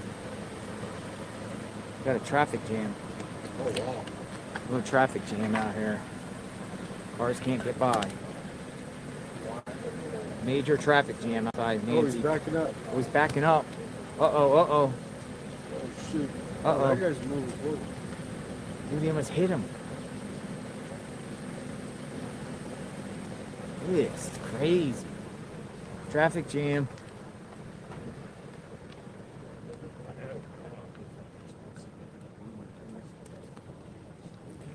Yeah, another fight. You hit my car.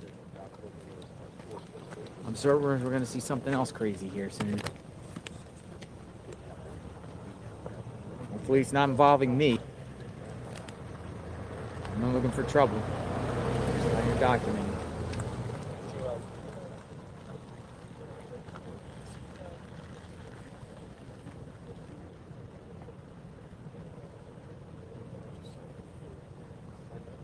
Road rage incoming.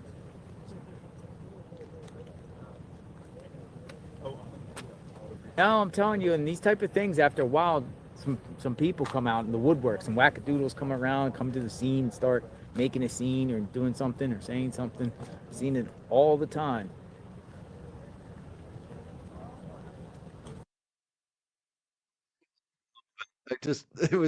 I was listening to JLR, and he is funny. Like, he's just like, I'm not looking for trouble, because I heard he's gotten into trouble before for streaming shit, and maybe the pizza was one of his fans. The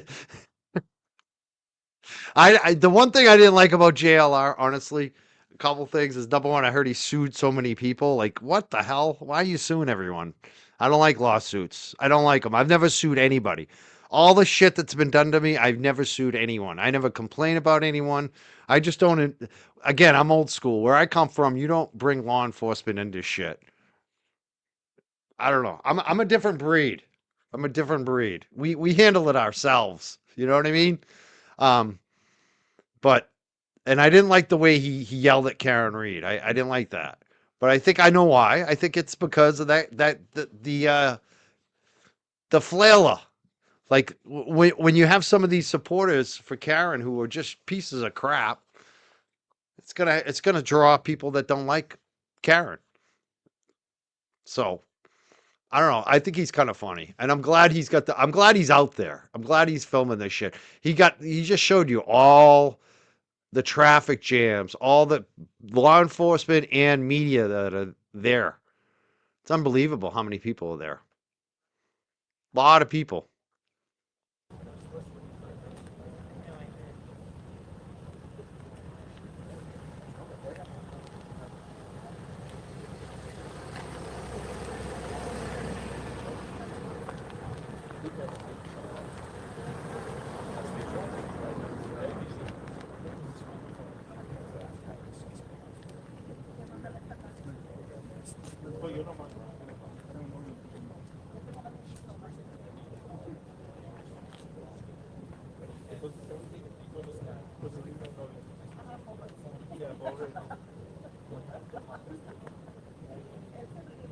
Well, yeah.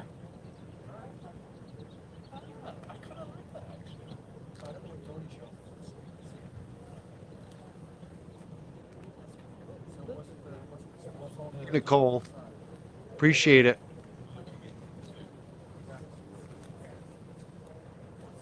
$100,000 reward. I'll be back in a minute. I'm hearing Okay. Charlie chirp upstairs. He wants to go out. I'll be right back. I'm going to take Charlie out.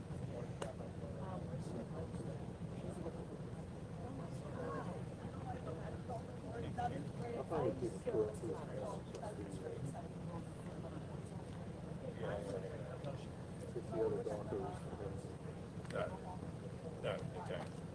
But then also, the people who are a really big truck on this guy. Okay.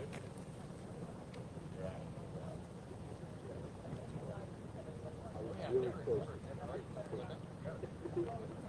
Sure. Tell me if you want me to do that. Well, you really think my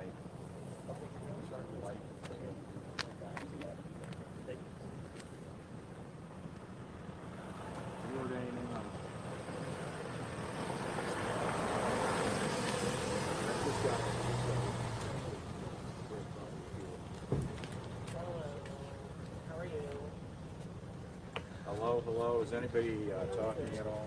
Can somebody talk to us, please? You're out? My bedtime. I'll see you tomorrow. Okay, thanks, Brandy. He's from Virginia. Oh, yeah?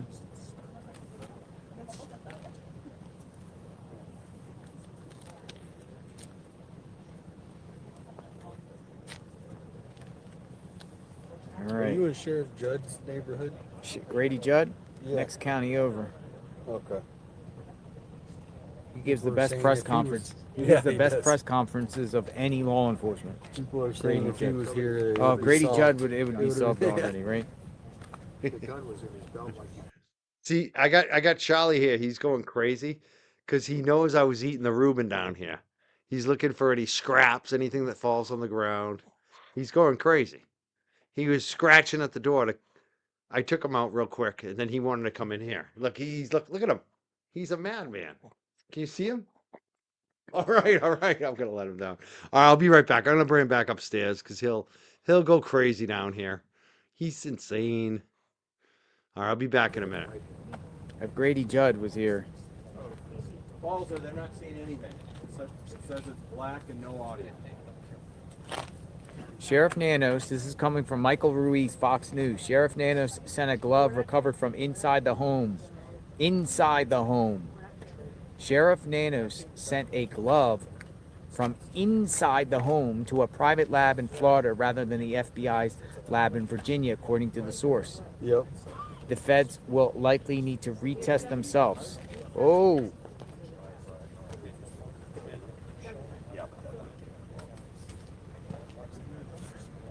Whoa. Federal source has just confirmed this reporting from Reuters to me.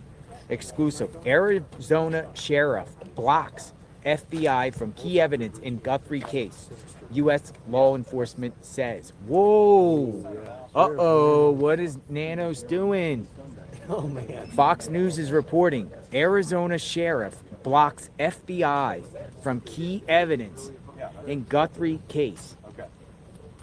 Sheriff Nanos must resolve. No. Also, they definitively said that video of the man on the south side. That is crazy. Say was the same guy with a backpack. Now says not. You can't get 5 miles. Sheriff Nanos must resign. That's what people I are just saying. tweeted that. I retweeted. Yeah, I retweeted Michael Ruiz. I just said simply, Sheriff Nanos must. I just think the guy's just not. He's just all over the map. He never even visited here.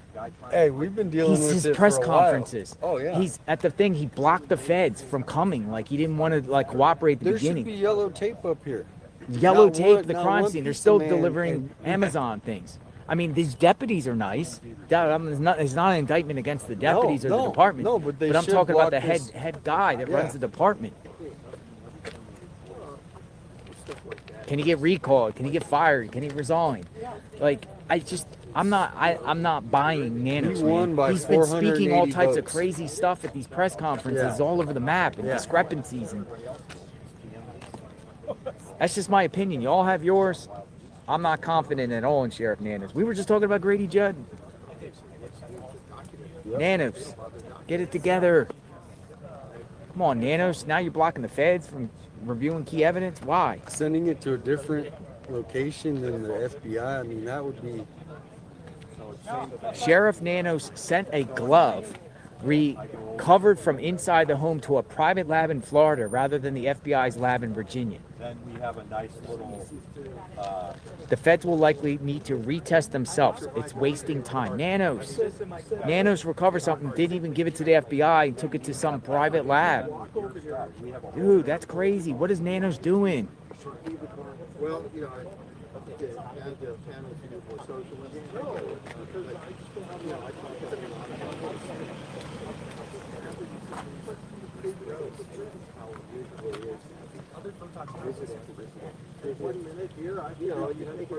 Nanos, man. What the heck is Nanos doing? I always get lucky with the basketball game. Yeah, and at the basketball game, that's another one.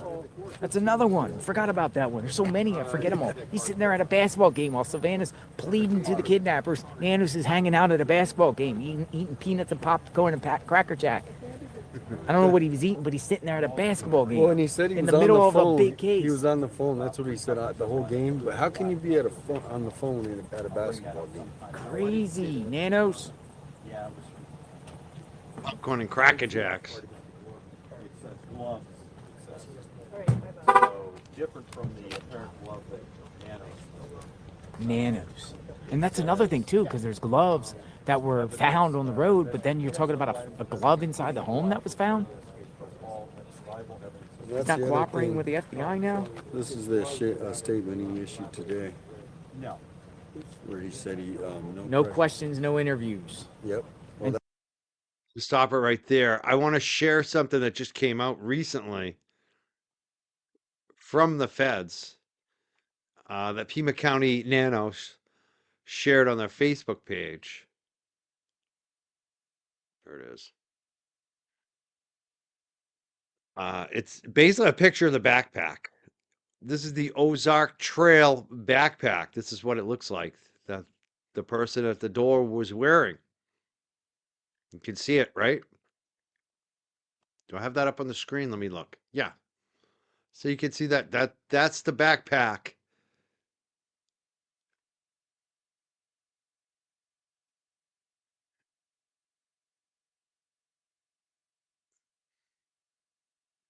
And here's the post from the FBI. It says, today the FBI is increasing the reward up to $100,000 for information leading to the location of Nancy Guthrie and or the arrest and conviction of anyone involved in her disappearance.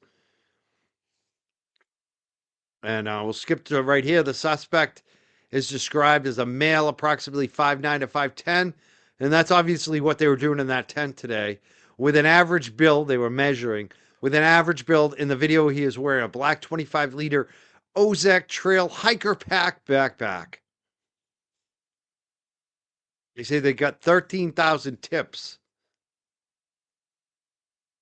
since February 1st.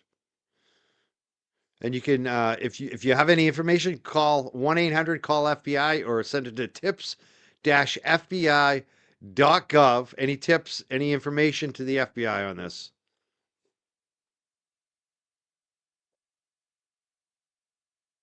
All right, I'm going to go back to our friend JLR here.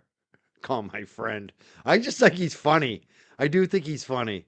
I get a little chuckle out of him. I don't know why. He just, when he said, I'm not here to get in any trouble. I'm not here for any trouble. Until Trying to be good. There are no press briefings scheduled at this time. This has come from Nanos' office.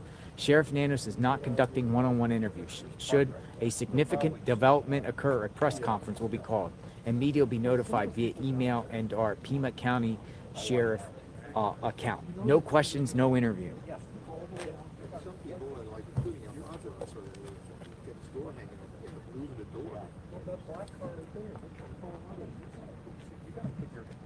I mean that is the point here. This guy Nanos apparently is a Democrat, which I was surprised. I thought he was a Republican, but some people are saying I wouldn't trust Kash Patel either in the FBI. I mean, the FBI isn't what it was. It seems like it is very strange though. If that's true, what JLR is saying there. Like I'd be using the FBI for everything.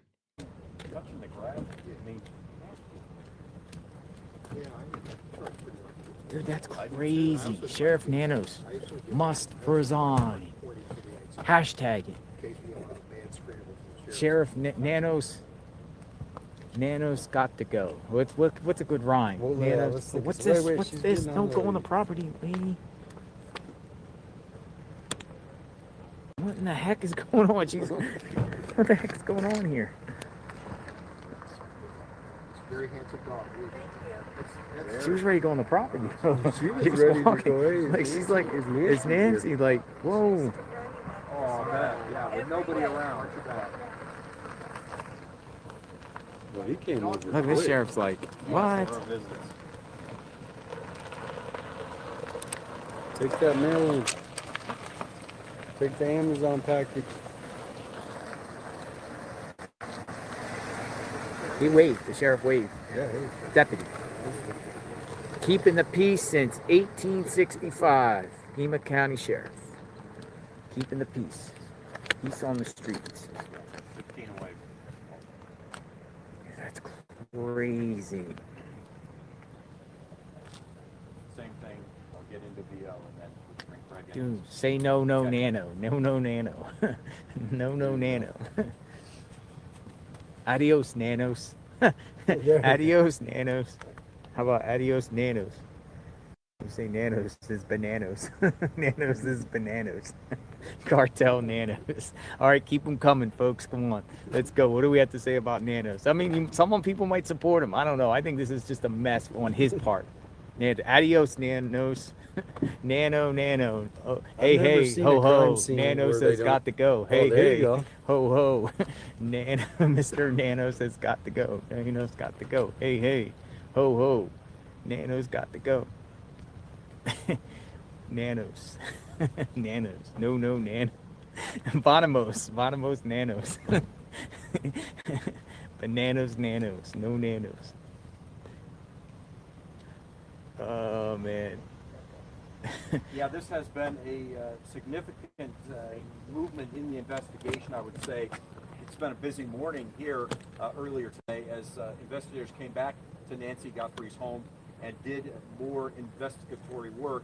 Then late this afternoon, the FBI, of course, releasing those new details about a possible suspect in the kidnapping. And they do say kidnapping in that release. We now have a more detailed description. The FBI confirming it is a male suspect. They say he's around 5'9" to 5'10" with an average build. Investigators also able to find out the type of backpack the suspect was wearing.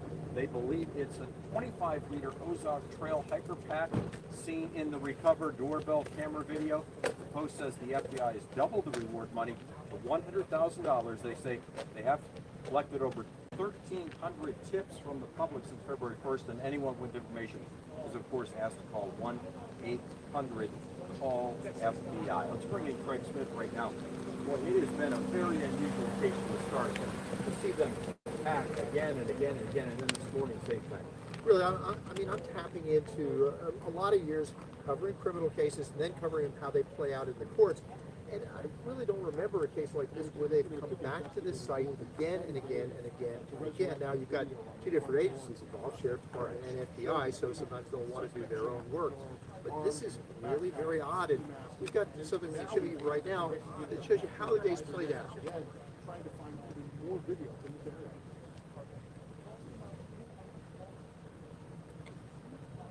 Maybe selling Spencer or Pete like this. I don't remember that. That's okay. Dude, this is crazy, man. Seriously. I don't think it gets more crazier than this, man. That's the thing, man. How many times they coming back here?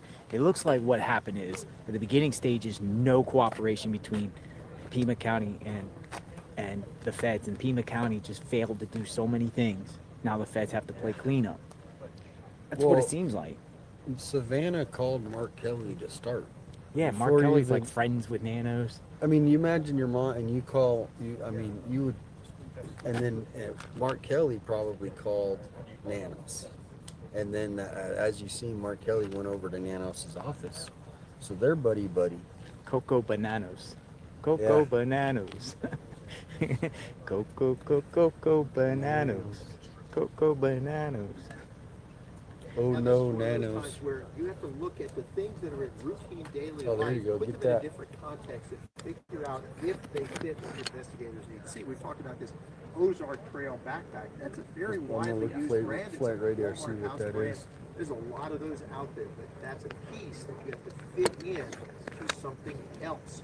And the other thing we've been talking about is the Sheriff's Department is asking for people within a 2-mile radius of this house to check their home surveillance video, go all the way back to January 1st, and see if there's anything unusual. There's a internet portal that you can use to submit it to the Sheriff's Department. If you go to the KO9 webpage, you'll see the prominent web story. Click in there, you'll find it.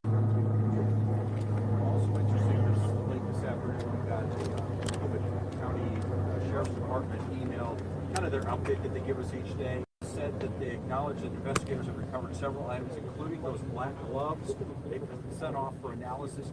Just wonder if maybe they were fortunate that they discovered those yesterday, because you mentioned the weather could wipe out some things that they need. Yeah, wipe out footprints, move debris, move items in a way that takes them out of their original context. It could be a problem. Do you get the sense that where they're making progress, we just don't know how quickly that's going to come to a resumption? Well, you can feel hopeful at this point. Every new burst of activity, maybe there's something, and a lot of these cases hinge on one thing, maybe two things. It's just a matter of finding those and putting them into everything else. Maybe just one more tip from the public. They often say, don't think piece of information will have something. Let them decide whether it fills in a piece of the puzzle. Yeah, don't call our newsroom. Remember, get it to the FBI and the Pima County Sheriff's Department. They were the ones that can handle it. All right, Craig, thank you very much. As investigators continue to find new evidence from the images of possible suspect to those black gloves, there does seem to be some momentum in this investigation going on right now. That's encouraging, according to former Pinal County Sheriff Mark Lana. Yeah, bird jumped on the back.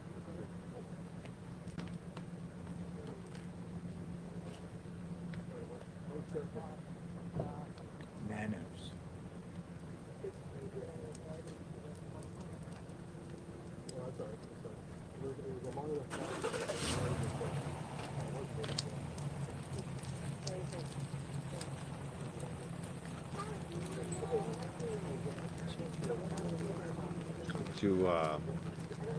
Since you just mentioned Mark Kelly.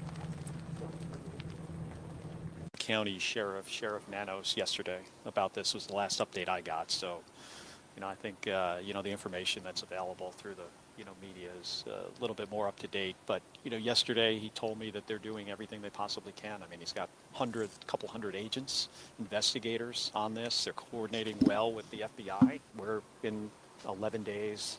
She's elderly. She has health problems.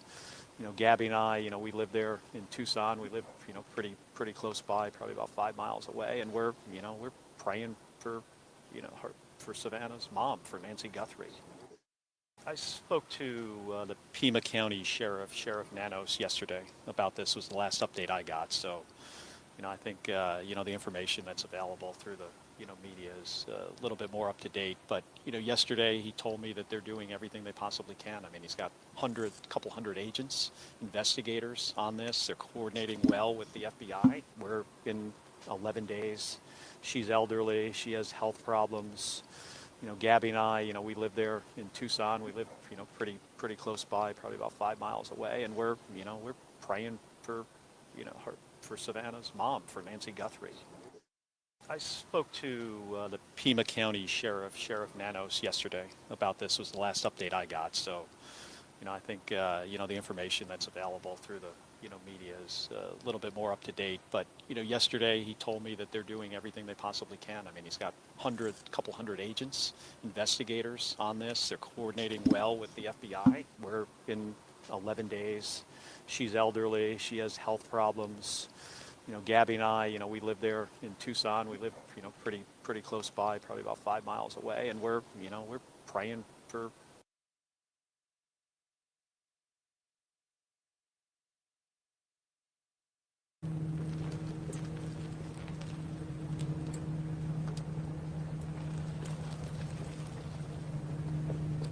Lamb also tells me he has been suspicious of the alleged ransom email sent to KGUN9 and 2 other media outlets asking for millions in Bitcoin.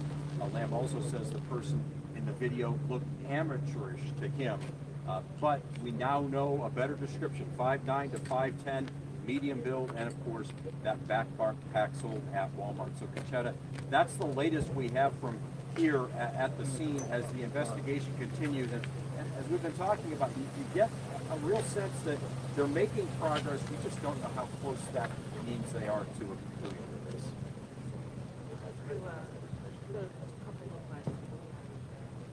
That's Pat Harris from KGUN9 right there.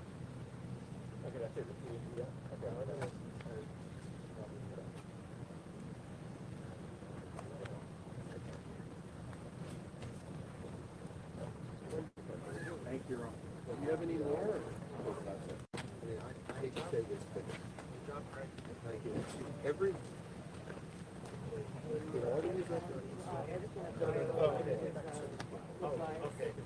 You know who I really feel bad for throughout this, besides Nancy Guthrie, obviously, is her kids, especially Savannah. You know, she has nothing to do with this. I know there's been a lot of speculation on some of her family members. I don't think that's fair because we really don't know. And it could be totally wrong. And people are judging certain family members. We don't know. And it could turn out that they're just going through one of the worst 10 days of their lives and people are judging them for it. So I'm going to, at the end of the show, I'm going to play the video of the 3 kids together again. I just feel bad for this family. Can you imagine if that was your elderly mom? That's not the way it's supposed to end for them, you know? They're supposed to be able to see their mom when she passes away in like a nursing home or hospice. This is just horrible. Someone that old with 3 kids, I can't imagine what they're going through. Their lives have probably completely stopped. They don't know what to do. Can you imagine? How do you carry on? I'm sure some of them have kids too, and wives and husbands. Lob or stick? They've done the reports. They're Still doing the reports. Oh yeah. There's another thing is, not saying this has anything to do with anything, but has the feds evaluated cigarettes out here? This girl disappeared. One of the comments said, don't trust JLR. Daisy Lynn, I don't trust anybody at this point unless I really know them. You know what I'm saying? Like, that's one thing I've learned about these YouTube people, the YouTubers. I trust myself, and I trust a few of the YouTubers that I personally know that I can back up and vouch for because they're tested. They're tested. Like I said with Nan today, I consider her a friend now. She's tested. JFK.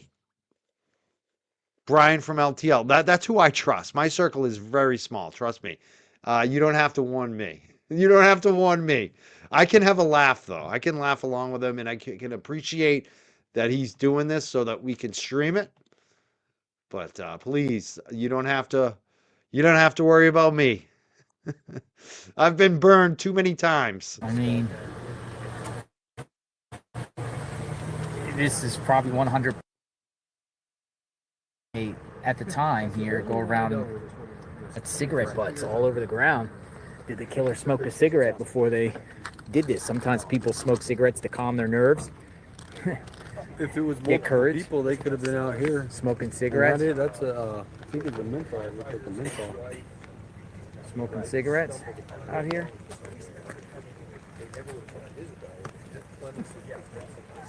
Smoking cigarettes out here.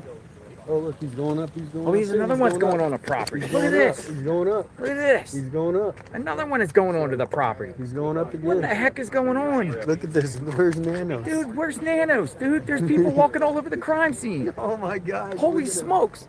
What the heck is happening here? Dude, there's another one. Come on, Nanos. Get it together, man. There's another one. Walking up. Just go up to the property. Just walk up on the property. FBI's here literally at the tent right there, and somebody just walk up on the property.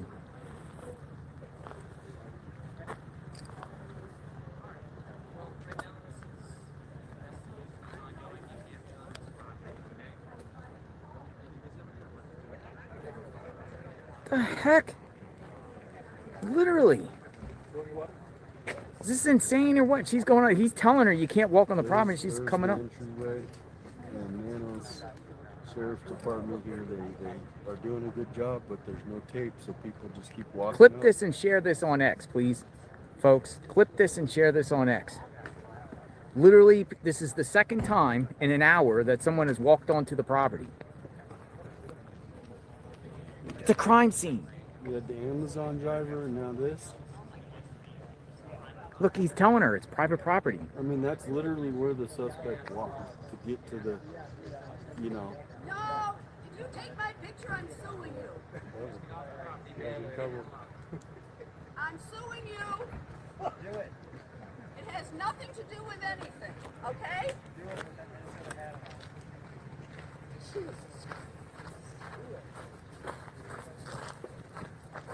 See?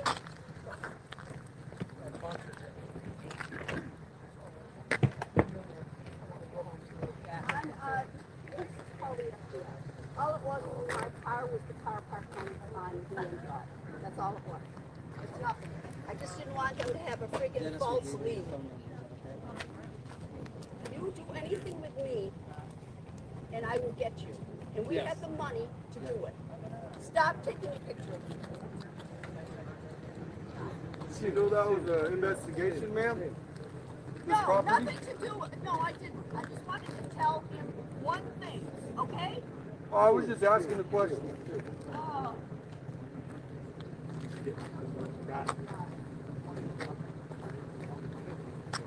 Dude, she's like yelling at media. She's just yelling at me. What the heck is going on, man? She just walks on a crime scene. Now she's telling people if they film her, she's going to sue. And she's talking about her vehicle or something. That was her vehicle. She's calling them vultures now.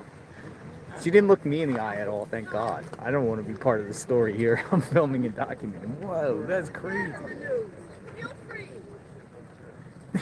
I told you that. Hey, what did I tell you? The wackadoodles come out of the woodwork. I said it. I said it. I said it about an hour ago. I said, wait till the crazies start coming.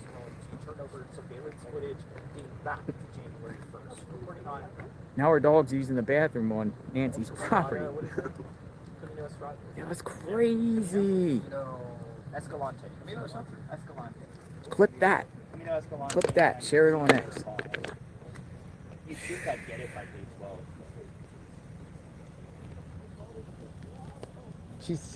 She's yelling at him down there too. She's yelling at him, calling them vultures. That poor dog's probably She just pointed at the media girl down there and said, "You're all vultures." Look, she's still screaming. Oh man. Everybody's gonna get it, I think. Everyone's getting it with her. And the FBI Dude, I got a great picture of her pointing at you. Oh yeah? Yeah. Oh, that's No, it's on live, I think. Like I don't know.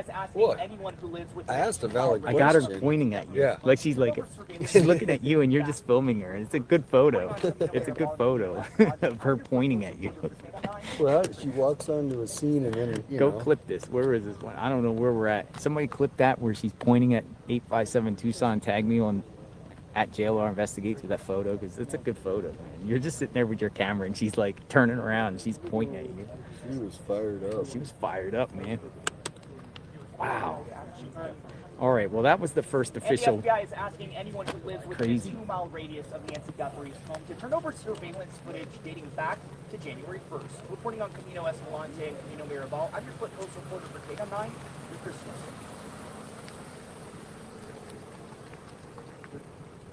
And then the intro. Well, oh, wow, a lot of new information came on day 12.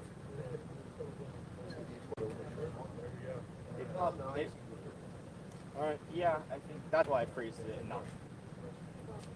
Yeah, a lot of new let me just check came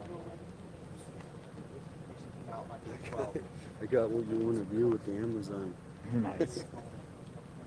Earlier in the day, we're also offering $100,000 reward. This comes as they gave a more detailed description of the suspect who could have kidnapped Nancy Guthrie.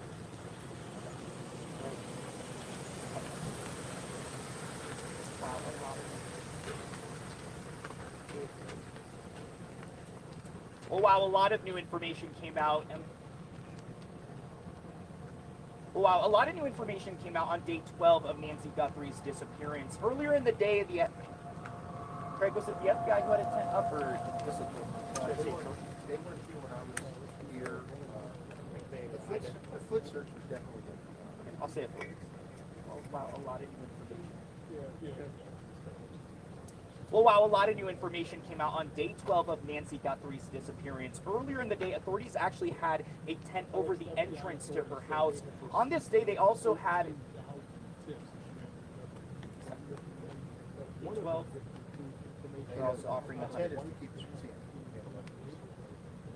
Okay. Keep people from seeing the evidence that they. From seeing any evidence.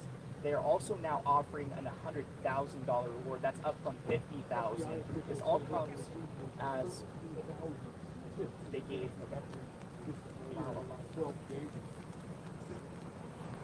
Well, wow, a lot of new information came out on day 12 of Nancy Guthrie's disappearance. Earlier in the day, authorities had a tent over the entrance of her house, so that way people can't see some of the evidence that they retrieved. The FBI also is offering a $100,000 reward. That's up from $50,000. The FBI also came out with new information of the description of the suspect that could have kidnapped Guthrie.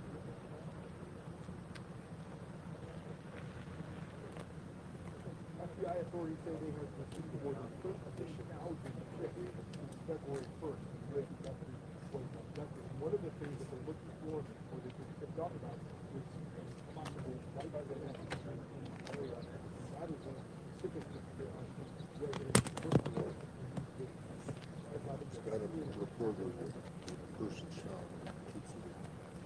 Somebody shot in Tucson. She's crying. She was just crying. She's crying. 32nd Street. Look, she's crying.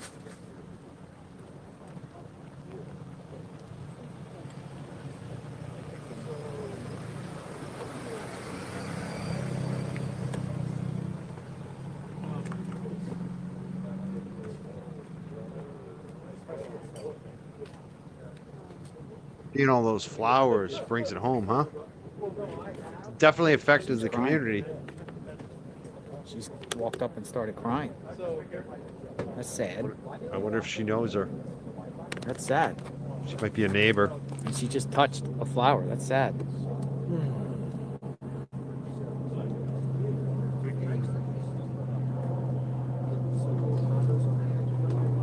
Very sad.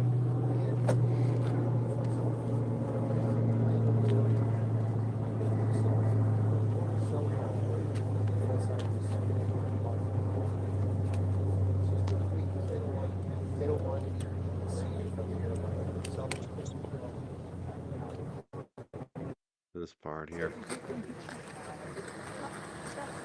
Look at this crowd.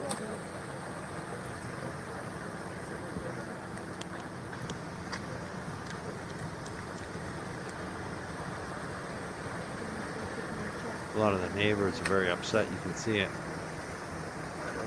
Dropping off flowers. People are crying. It is sad. Crying. Damn. They're crying.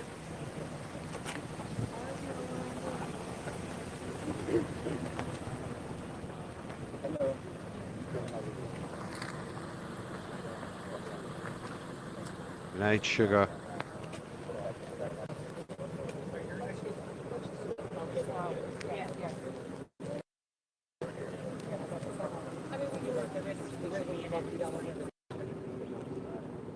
Oh, thank you.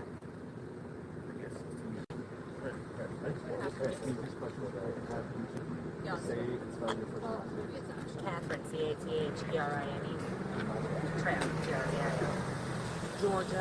That's the thing. I talked about this on Grace Curley because Ashley Banfield pointed at one of the brother-in-law, which could definitely be, but at the same time, she says she has a law enforcement source. I don't have that source. So I never want to point at somebody because almost always when people point at people, it's usually wrong. We've seen that. I remember the Boston Marathon bombing. They pointed at this kid who had nothing to do with it. Nothing to do with it. And another kid that they pointed at, he ended up dead, which was so weird. You imagine the family, they had to deal with the loss of their son and the fact that people were blaming the Boston Marathon bombing on him. Remember Richard Jewell? There's been so many instances like that where the wrong person gets fingered. Even recently on the Yale Brown University, people were pointing at the wrong suspect. There were a lot of people sending me that person and saying, you got to talk about it. It's him. It wasn't him. So I've seen that so many times. That's why you're not going to see me point fingers at somebody unless I really know, unless I really have some evidence. And even with Karen Reed, I've always suspected certain people in the house, but I've never, ever said who I think did it. And naturally, that's even changed over time, my viewpoint on who possibly did it, right? And other people too. And some people made that mistake. So I'm careful on that shit. And like I said, I'm being currently sued for defamation. We just had our motion to dismiss. I feel really good about it. Hopefully it goes through. I check the court docket every day to see if the judge has made a decision. My attorney thinks that I do a good job. He says I do. I'm very measured with my words. Let's put it that way, which should protect me in this lawsuit. And that's what I always keep in mind. Number one, the family members are probably victims. Number two, I don't want to get sued. It's not that hard to be safe on this stuff.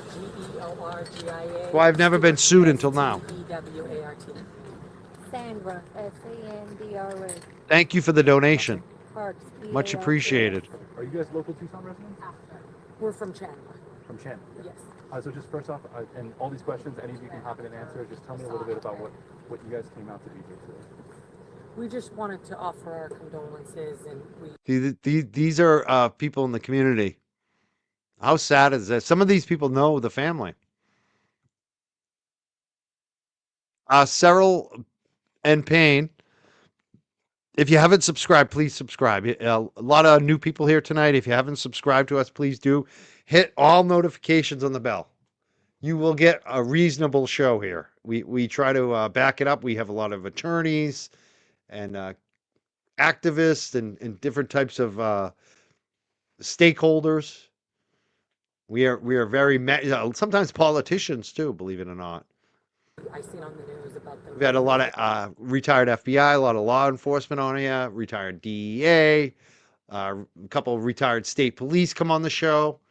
Larry Smith, I have to have him back up pretty soon. He's a retired Mass State Police. We have a lot of ex-law enforcement that come on the show as well. Yellow roses, and we just wanted to, our prayers goes out to Nancy, and we just wanted to come and support and show that we're here for her, and we're hoping for her safe return. Yes, we're praying for her children and her family. They're, for this time, and we're praying she's returned safely, and we just come out here to support them and show them we're praying for them. Just praying that she's comes home safely. Absolutely. And you had mentioned that you had seen the roses being dropped off at the house. Yes. We had talked to some of the florists who have been putting together some of these arrangements, and the color yellow, obviously symbolizing hope. When you guys see those flowers, I mean, how much, from just your guys' perspective, how much of an emotional impact does that have on you to see just the amount of support and also just the color yellow itself? Because it is. We all love Savannah, her daughter, and we all follow her. And this is her mother. And I can't even imagine how she feels if it was my own. Pretty soon, Joe, with AI, we're all going to be VCR repairmen. No work for them. And it is, yellow is the color of hope. And we put the yellow ribbons on the tree because we do hope that she gets returned safely to her family and friends. We just have hope. That's, by the way, why I'm always working. I have 3 gigs going, radio, YouTube, dog walking, because I got to get it in before the AI replaces us all. I got to make my money now. Through Christ that everything works out and that she's returned home safely, and we're just praying for them. When we see yellow, it's a sign we show our troops, right, when we welcome them home, and we're hoping that she gets returned safely to her home. And last question for you guys. I know you guys say you came all the way down from Chandler too, and you've seen some of your pictures on social media. Being here and seeing just the amount of support there and the amount of flowers and other things that have been dropped off at the house, what emotions does it bring up for you guys? Well, it is. It's very emotional. I mean, it's just being here. It makes you. I don't even know her. I've never met her, but you can feel like it's your own grandmother or your own mother. You can feel the burden that these people would be feeling when you're here and actually see it. It makes it so real.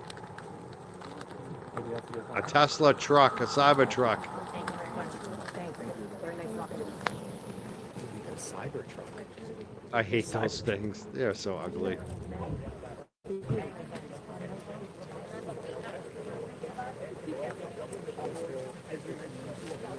Let's hope Right, so. Keep we your got fingers ribbons, crossed. We'll got see what flowers, happens soon.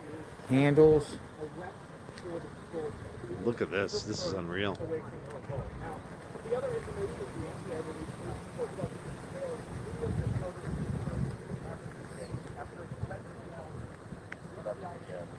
That's probably the guy. Could be. You know how many times criminals will go by the scene of the crime after to check things out, see if any of the evidence has been picked up, or even just admire their work. That happens a lot, actually. I'm not saying it's a Cybertruck. We're not pointing fingers, but I'm just saying it is funny. That does happen, actually. I've seen people doing that as well. You know, people get interviewed there and they're like, "Oh, they did it." Come on. You can't do that. You can't do that. Here.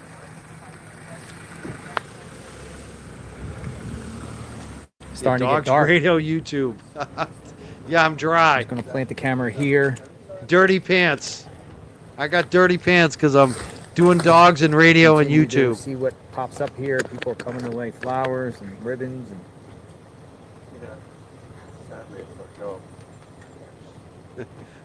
Rubbernecking.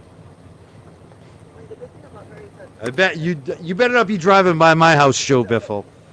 I don't need any more stalkers. No taking pictures. You'll notice I live in a nice place. I think that's fair to say. Yeah. Nick Baston's Yes.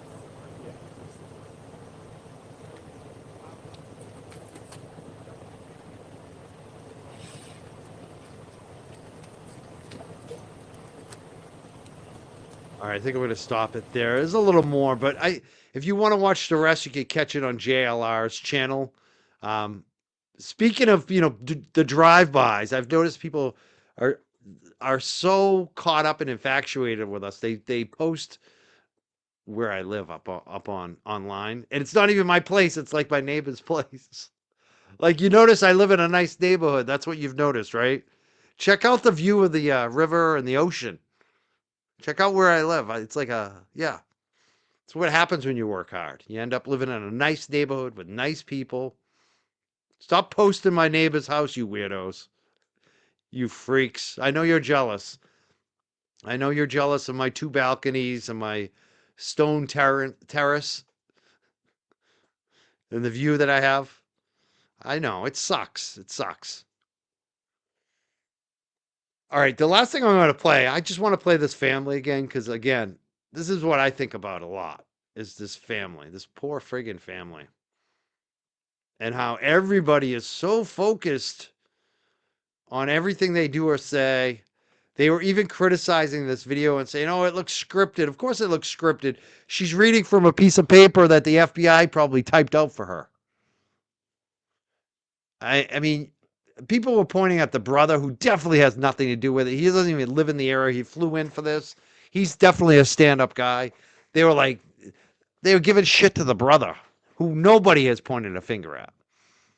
This poor family, these siblings, I feel horrible for them. So I'm going to leave it.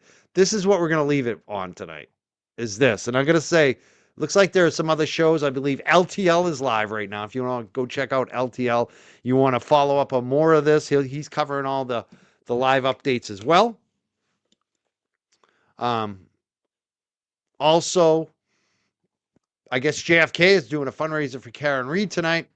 I'll probably check out both of them. You'll probably see me in the chat with JFK. There's also some big spaces happening tonight up on Twitter and X where a lot of dirt is being shared about the Turtle Boy Wars. If you're into that, there's a lot of competition now.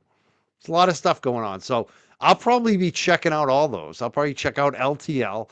I'll probably check out JFK, and I'll probably check out that space as well. You might see me over there. Who knows? But I want to leave it tonight with thanking our mods. I want to thank all of our moderators for being here, all the ladies in the chat, and Joe Biffle. I want to thank the super chats. Thank you so much, Cyril and Payne. I want to thank Nicole and Mass is Corrupt, which is BB Egan on Twitter. I love him. He's a good dude. He's local. He's a Massachusetts guy. Karen D. I want to thank Karen D. Thank you, Karen D. And Josie coming in with the big one tonight. She made it worth it. $99. That's the biggest super chat tonight. Thank you so much, Josie. And Natalie Diana, she's one of our mods here. I want to thank you so much for being here. Sparkly Rabbit, she's also a space host up on X Twitter. New Hampshire Dude 603, good to see you again. Bridgewater State, bro, love it. Please pass the pepper, another mod over here. Is she a mod? Actually, I thought she was. I don't think I don't know. Maybe she's not a mod. I thought she was. But she's one of our big supporters. She's also over in JFK. Thank you so much. Please pass the pepper. All right, let's leave it with this family, because this is really what it's about to me. On behalf of our family, we want to thank all of you for the prayers for our beloved mom, Nancy. We feel them, and we continue to believe that she feels them too.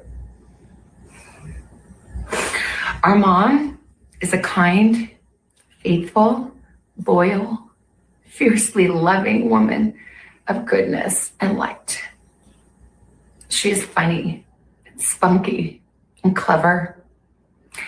She has grandchildren that adore her and crowd around her and cover her with kisses. She loves fun and adventure. She is a devoted friend. She is full of kindness and knowledge. Talk to her and you'll see. The light is missing from our lives. Nancy is our mother. We are her children. She is our beacon. She holds fast to joy in all of life's circumstances. She chooses joy day after day, despite having already passed through great trials of pain and grief. We are always going to be merely human, just normal human people who need our mom. Mama, if you're listening, we need you to come home. We miss you.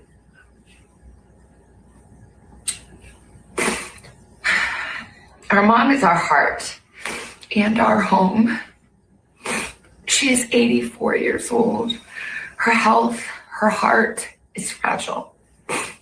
She lives in constant pain. She is without any medicine. She needs it to survive. She needs it not to suffer. We too have heard the reports about a ransom letter in the media. As a family, we are doing everything that we can. We are ready to talk. However, we live in a world where voices and images are easily manipulated. We need to know, without a doubt, that she is alive and that you have her. We want to hear from you, and we are ready to listen. Please reach out to us. Mommy, if you are hearing this, you are a strong woman. You are God's precious daughter, Nancy. We believe and know that even in this valley, He is with you. Everyone is looking for you, Mommy, everywhere. We will not rest. Your children will not rest until we are together again. We speak to you every moment, and we pray without ceasing, and we rejoice in advance for the day that we hold you in our arms again. We love you, Mom. Love you, Mom. We love you, Mom. Stay strong. We love you, Mom. We love you. On behalf of our family, we want to thank all of you. Folks, have a good night. Stay safe. Maybe I'll see you tomorrow. I'm not sure what's going on tomorrow. But thank you so much for being here tonight. Thank you for the super chats. Thank you for watching. Thank you for the mods. We'll see you soon. Peace out. Thank you so much. Have a great night.